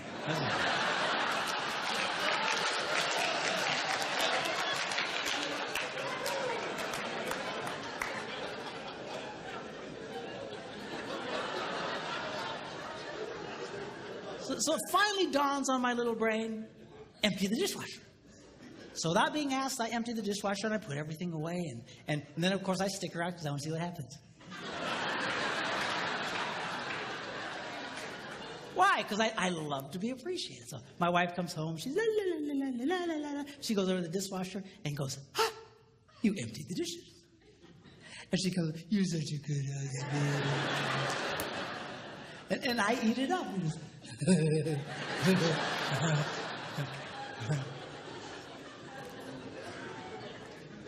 Now, guys, get a clue here. I know it's hard, but she loves unexpected kindness. You need to learn to give her unexpected things, unexpected little things. That's how you can keep a woman crazy in love with you in that way. I told my guys I want to write a book, 365 unexpected things a man can do for a woman.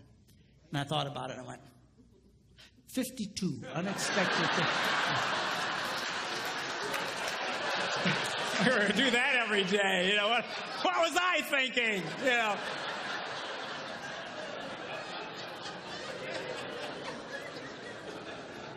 Because they light up. They light up. You know, some time ago when I was first doing this, I couldn't afford to take my wife with me. And so I was doing a lot of traveling by myself. And I was at a grocery store or gas station. I was paying for the gas, and I saw one of these rack of greeting cards. And this one caught my eye. It said, "My favorite place to be is wherever you are." And I thought, oh, I should get that. How much is that?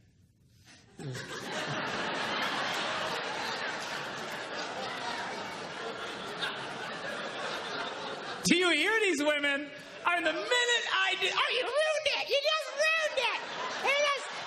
What was the motive of your heart? You know. I just wanted to see how much it was, that's all. There's something wrong with y'all. Anyway, so $1.50. I went, okay, $1.50. I can do that. So I paid $1.50, and I signed it. I took it home, and I put it in the kitchen. I want to stick around and see what happens. And she eventually comes in, and la, la, la, la, la, la, la, la, and all of a sudden she goes, a card. And she opens it up, and it says, "My favorite place to be is wherever you are."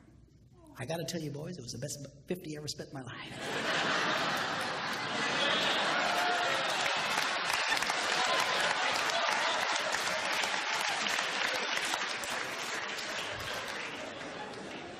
But we'll talk more about that tomorrow. Okay, now. Number 4, barter with him. Now, how does that work? Very simply, you become aware of something he wants to do. You know you have something you want him to do for you. And you just say to him, "Honey, would you like to do this thing you would like to do?"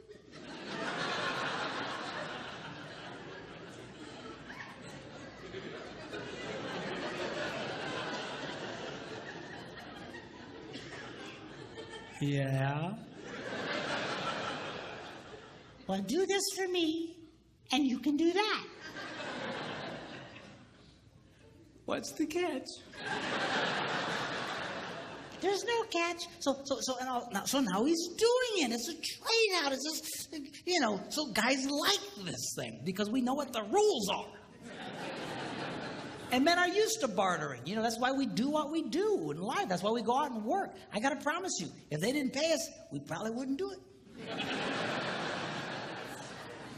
You know, I don't care how much you like your job. If they didn't give you the cash, I don't think you'd do the job. It's all part of the bartering system. Men like that. Okay? Now, the strongest bartering tool a woman has, we'll talk about tomorrow.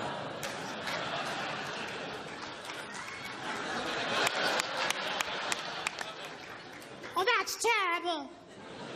I had one lady say to me, Doesn't that make me a prostitute?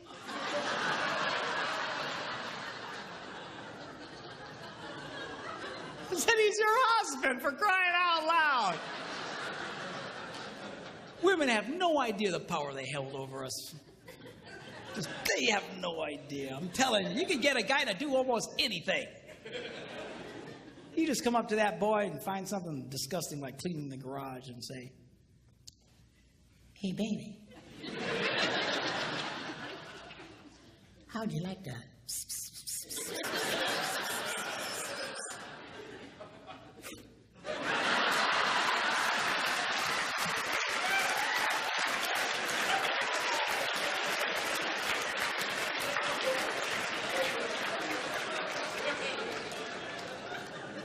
why, yes, I would. Well, I'll tell you what. You go clean the garage and then come and find me. Man, you got yourself a motivated boy.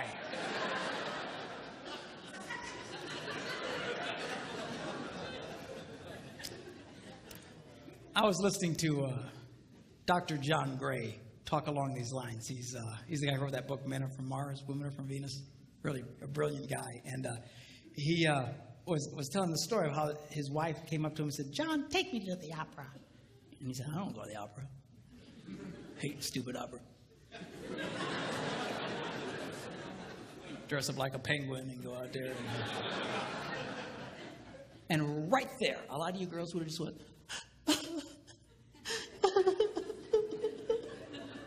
I think I'll eat worms and die. She didn't.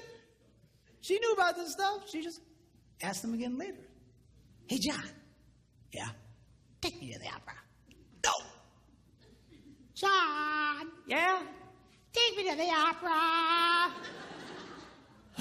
Okay. So now she's a happy girl. Now he's all dressed up like a penguin, taking her to the opera, and right there a lot of you girls would go, where's my stupid husband to take me to the opera? You got such a... seriously, a lot of you girls, you envy other women's husbands because they're always doing things. But you don't understand. Women who get their husbands doing this stuff know exactly what I'm talking about. They do this all the time. You sit there with your heart broken because he won't do these things. You think he should just cosmically do them on his own. I mean... Somewhere where the rainbow. So he takes her to the opera, endures this mind-numbing experience. On the way home, she's holding his hand, just lit up. And he says, when we got home, I pulled into the garage. As soon as the garage door closed, she reached over and grabbed me and made love to me right in the car in the garage. I assume they weren't driving a subcompact.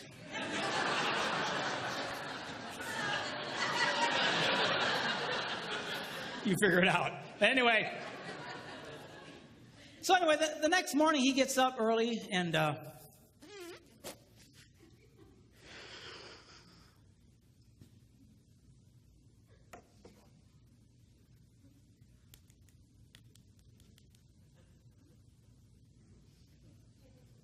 Yeah, I was wondering, how much are season tickets to the opera?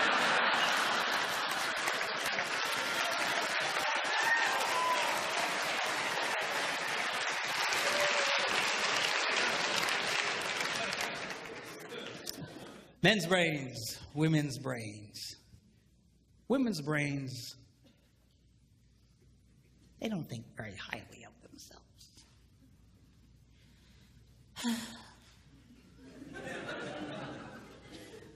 I'm too fat. I'm too tall. too oily.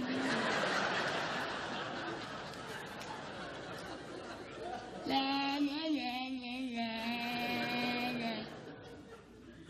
Now, men's brains, we think very highly of ourselves. We love us. Just ask, we'll tell you. All you got to do is point a camera at a bunch of women and watch them freak. Oh, turn it on. Turn it on. Sanctuary! I'm a hideous monster!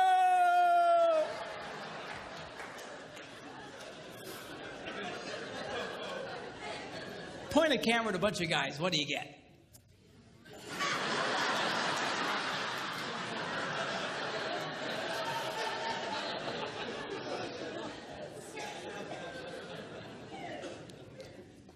You ever watch a woman walk by a bunch of mirrors in a mall?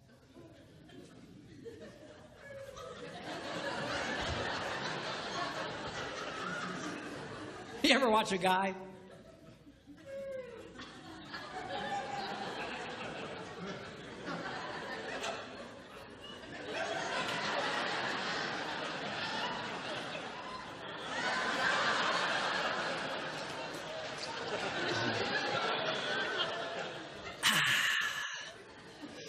Still got it.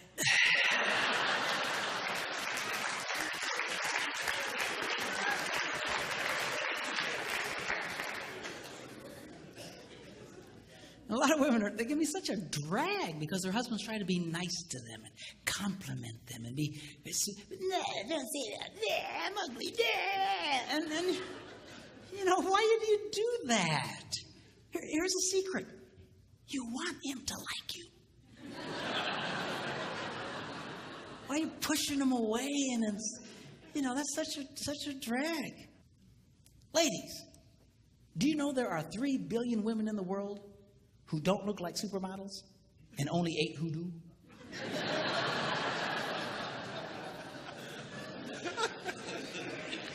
Are you seeing a pattern there? Do you know Marilyn Monroe wore a size 14? Not too many guys going, oh, I don't know. She's a little chubby, I think, for me.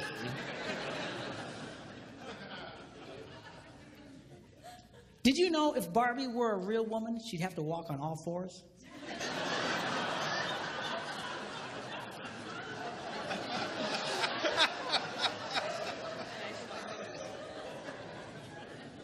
Explain it to her later, okay? I don't understand. Okay. Do you know the models in magazines, they're airbrushed? Do you know what that means? That means even those women don't look like those women. You're constantly staring at these pictures. Comparing yourself to these perfect women. Man, I'd get depressed too. Man, my wife will buy one of those women's magazines. They're like this thick. It's like an encyclopedia. 98% of it are just ads. Pictures of other women. Beautiful, gorgeous, airbrushed women.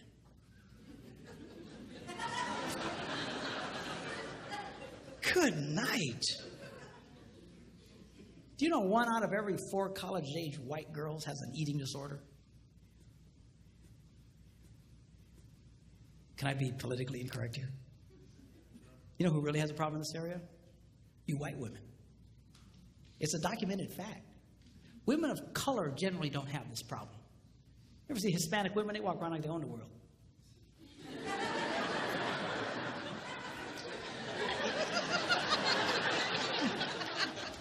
Black women, they care of themselves. What are you looking at?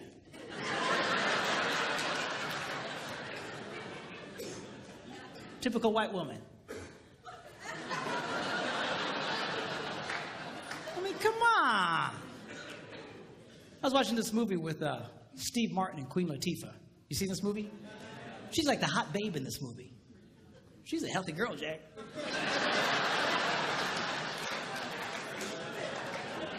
She's all over the place. But you know what? She came across as very sexy in that movie. You know why? Girls, men are not looking for perfect women. You know what's attractive to a man? A confident woman. When women carry themselves in a confident way like that, it's very attractive to a man. And you just be who you are. Just carry yourself with confidence. So you're not perfect. So what? Nobody's perfect. Even the perfect women aren't perfect. Now, tomorrow, I'm going to be sharing with you when we do our little talk about sex. I'm going to be reading from one of the most amazing books. It's one of the most ancient books about sex. And it's in the Bible. It's called the Song of Songs, or the Song of Solomon. And it's a very sexual book. A lot of people miss it because they're very poetic. They talk about pomegranates and bloom and secret gardens. And people go, man, people sure are into gardening. What's the deal here? You know, No, it's not gardening, okay? It's about sex. We're going to look at that tomorrow. But tonight, I want to just take a quick look at halfway through this book. He describes this woman that he's absolutely crazy about. I want you to see his description of her. He says this. He says, how beautiful your sandaled feet, O prince's daughter. So apparently she had great feet. Your graceful legs are like jewels, the work of a craftsman's hand. So she had great feet, great legs. Your navel is a rounded goblet. So she's got great feet, great legs, but she's got an outie.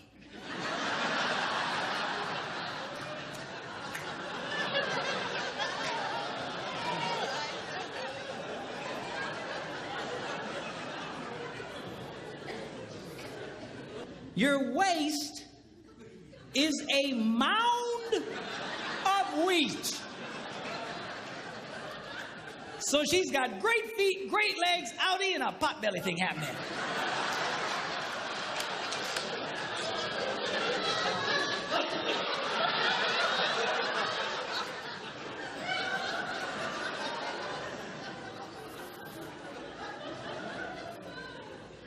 Your two little itty bitty breasts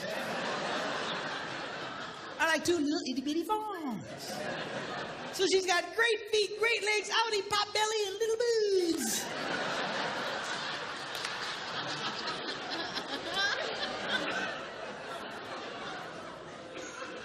Your neck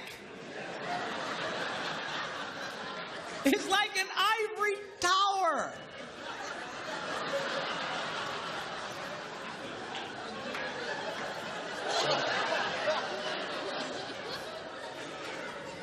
So she's got great feet, great legs, outie, pot belly, little boobs, and a big neck.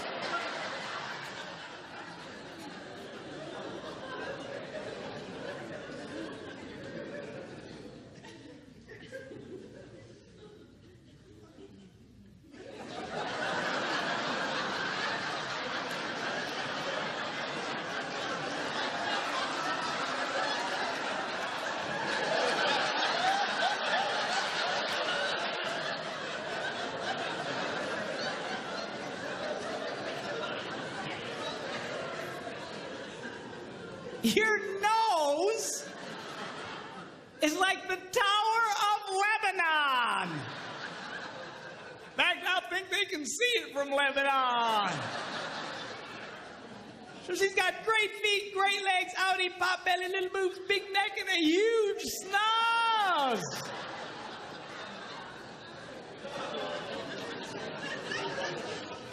What does he say about her? He goes, oh, how beautiful you are. And how pleasing, O love, with your delights. He was crazy about this woman. Men's brains, women's brains. Give, take, give, take. By the way, on this area of give and take, a lot of women have really been, and I'm speaking particularly Christian organizations and Christian women's clubs. You know, they have these Christian women's retreats and stuff. I call them estrogen fests.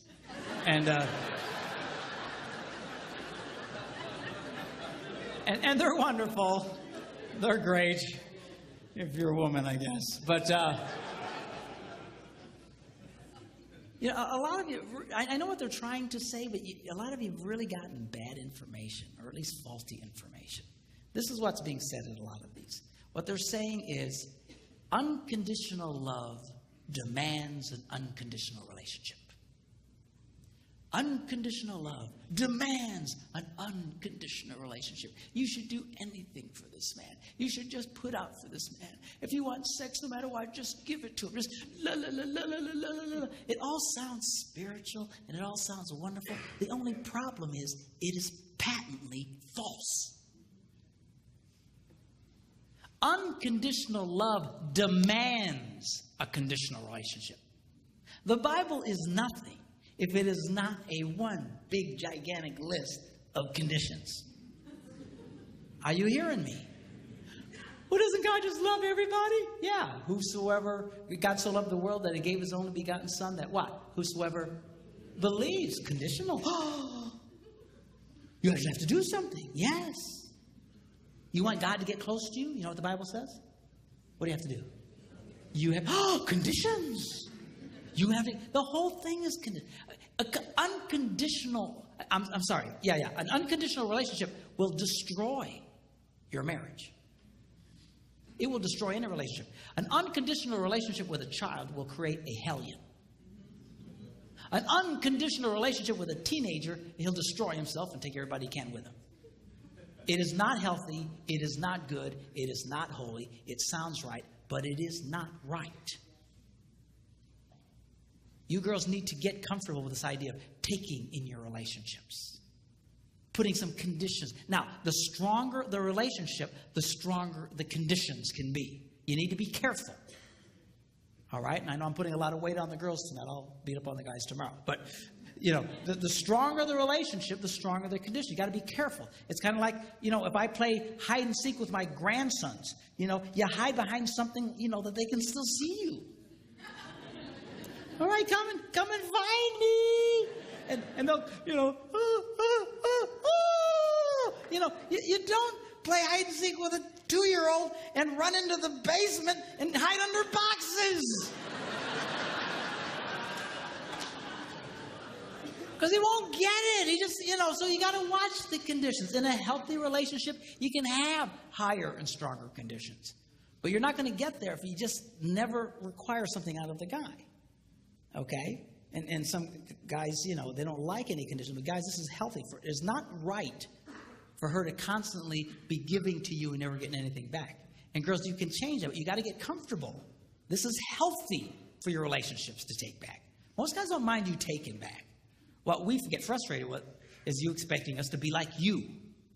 And we're just going to do this cosmically like you. We're going to somehow interpret your internal feelings. And we don't do that well. Okay? But you've got to, this is a healthy thing for you. I had a lady at a conference just a few weeks ago. She's crying her eyes out. And I said, what's the matter? She says, my husband, he'll never talk to me. I says, never. He never. If he would just talk to me just for a little bit, I'd feel so much better. And she's just crying. I said, how's your love life? Oh, it's okay. I said, let me see if I get this. A man who never talks to you, when he wants sex, you just give it to him. Yeah.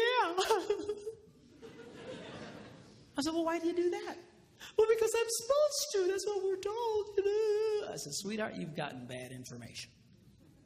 Well, doesn't the Bible say we shouldn't deny each other? Of course. But denial doesn't mean, or acceptance doesn't mean you can't have conditions. Here's an example. If you're trying to get a mortgage for your home and the bank calls you up and says, hey, you have been accepted. We have approved your loan. You just need to come sign some papers. And they hang up.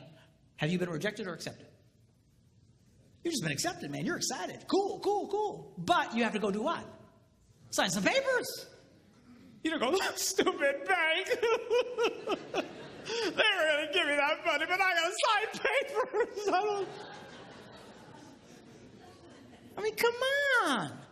I said, the next time your husband wants to make love to you, you say, honey, I will knock your socks off. But we're going to talk for 5 minutes first.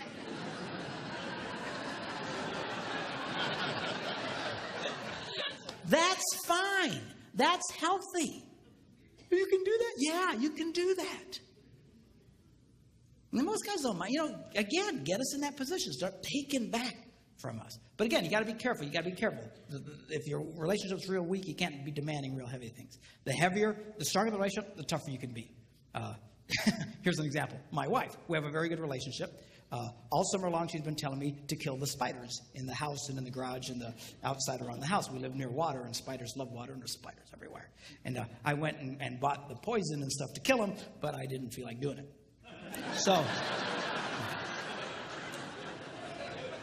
So she was on me for weeks about killing the spiders. Yeah, I'll do that. Yeah. So finally she walks in one morning, and she just is happy as can be, and everything's good. And she says, oh, by the way, no more sex until you kill the spiders.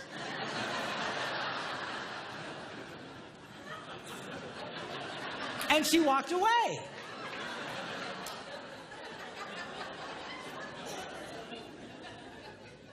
Well, the first day, I didn't kill any stupid spiders.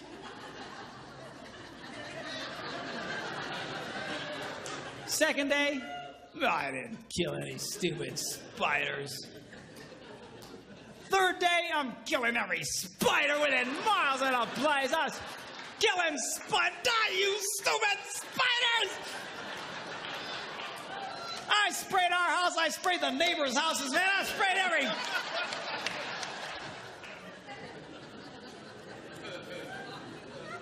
Did I want to do it? No. Did she care? Nope. And she's getting stuff out of the boy.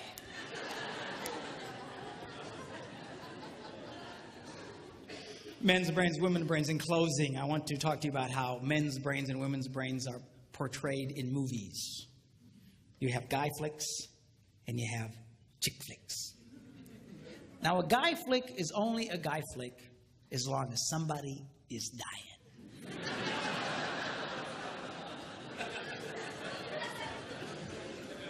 And the more horribly they die, the more we love it. Some guy gets his head chopped off, we go, oh, yes! Dude, rewind that, man. This is, that's gotta hurt.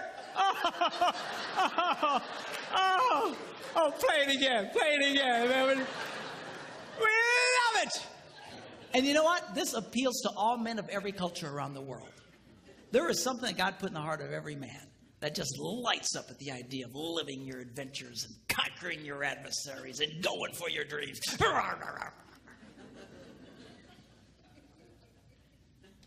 You see it even in the smallest of boys, you girls that have little boys, you know what I'm talking about. They're always doing something dangerous. Stop that! You're going to poke your eye out! That's the point, Mom. If you can't lose an eye, what's the point of playing?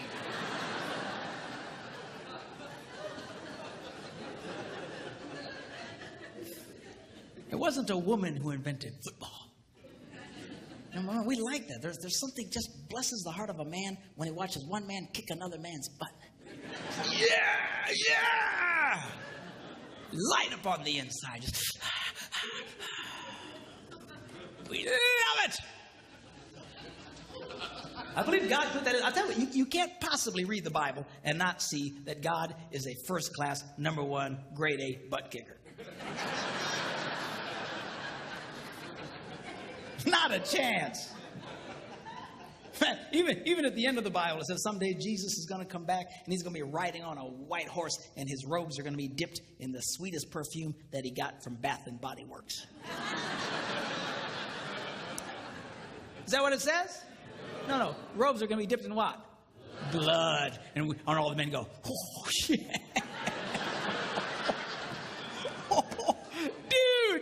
Dude, blood. That means somebody's going to get their butts kicked. We love it. Now, women's movies, chick flicks are a little different. Chick flicks are about connecting the wires.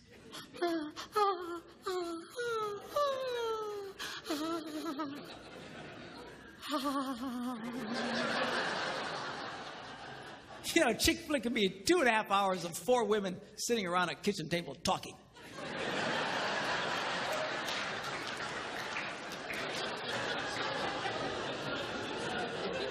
And she'll be watching it going,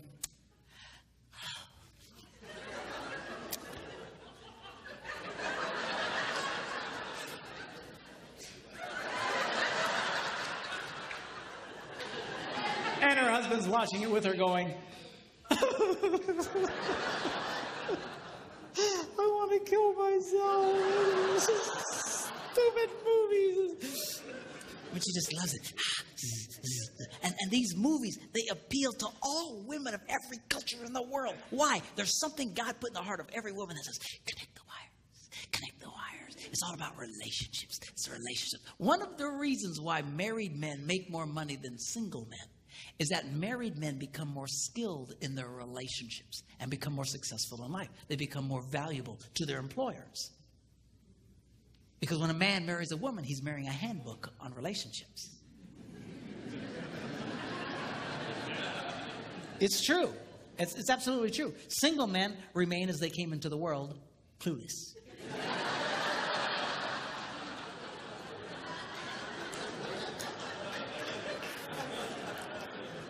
Married men get feedback and they start learning, but you got to listen to her. No, we don't like listening to you. I got to be honest with you. Yeah. I'll come up with some great plan and my wife will say, Better not do that. oh, woman, what are you talking about? I'm telling you, it's a bad idea. Oh, ah!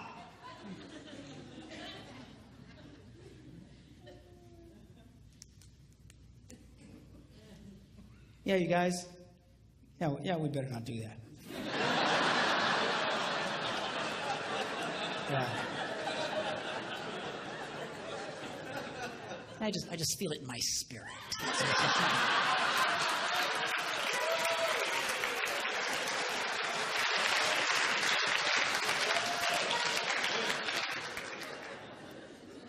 Now, as different as the chick flicks and the guy flicks are from each other, there is one theme they both share that is the same. And that is this. The hero always goes back for the girl. You see in the guy flicks, man, they're just fighting their battles and they're on the edge of victory and suddenly the hero starts to pull back and his men say, where you going? And he says, going without me, boys. Ugh, I got something I gotta do.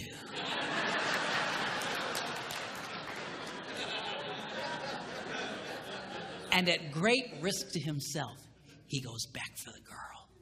And he rescues the girl. And guys watch that on the screen. We go,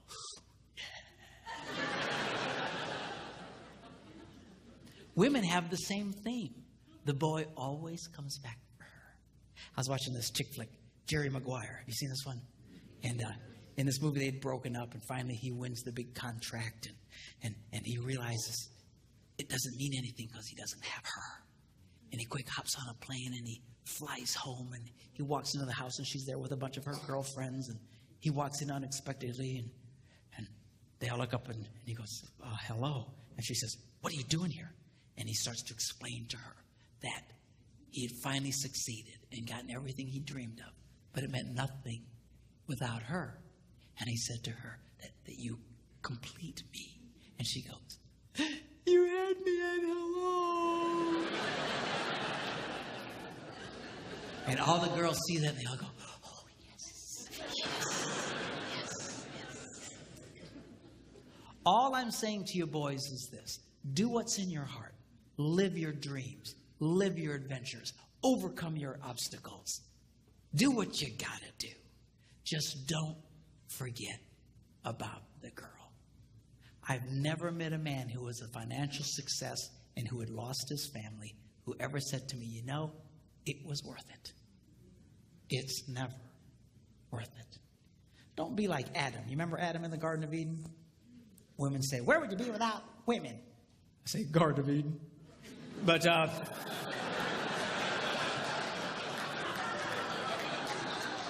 It's just a joke. I know it's not fair. Really, Adam's job was to guard the garden, to take care of the garden. He fell down on the job. When that serpent came around, he should have kicked that thing out on its butt. I don't know if serpents had butts, but they don't now. When God takes care of you, man, I'm telling you, lose your butt altogether.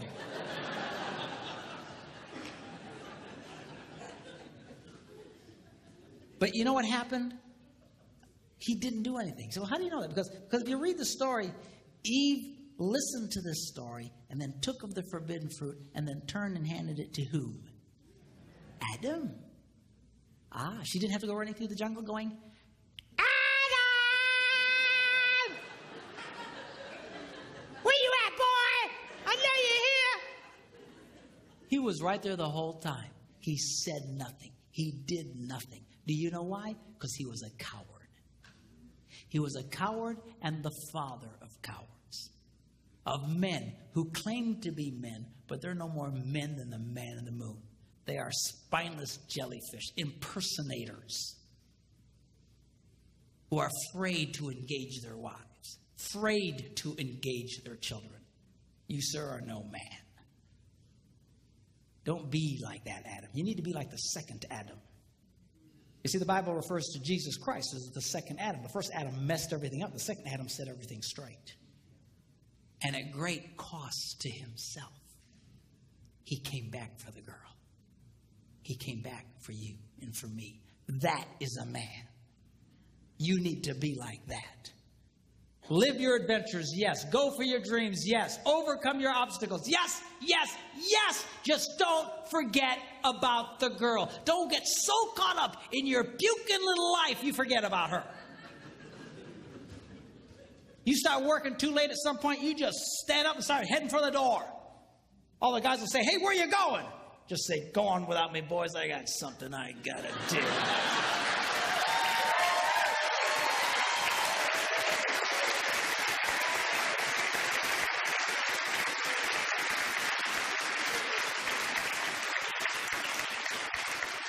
And then go back for the girl, surrounded in the camp of the enemy by wild monsters. You mean like in the movies? No, I mean your children.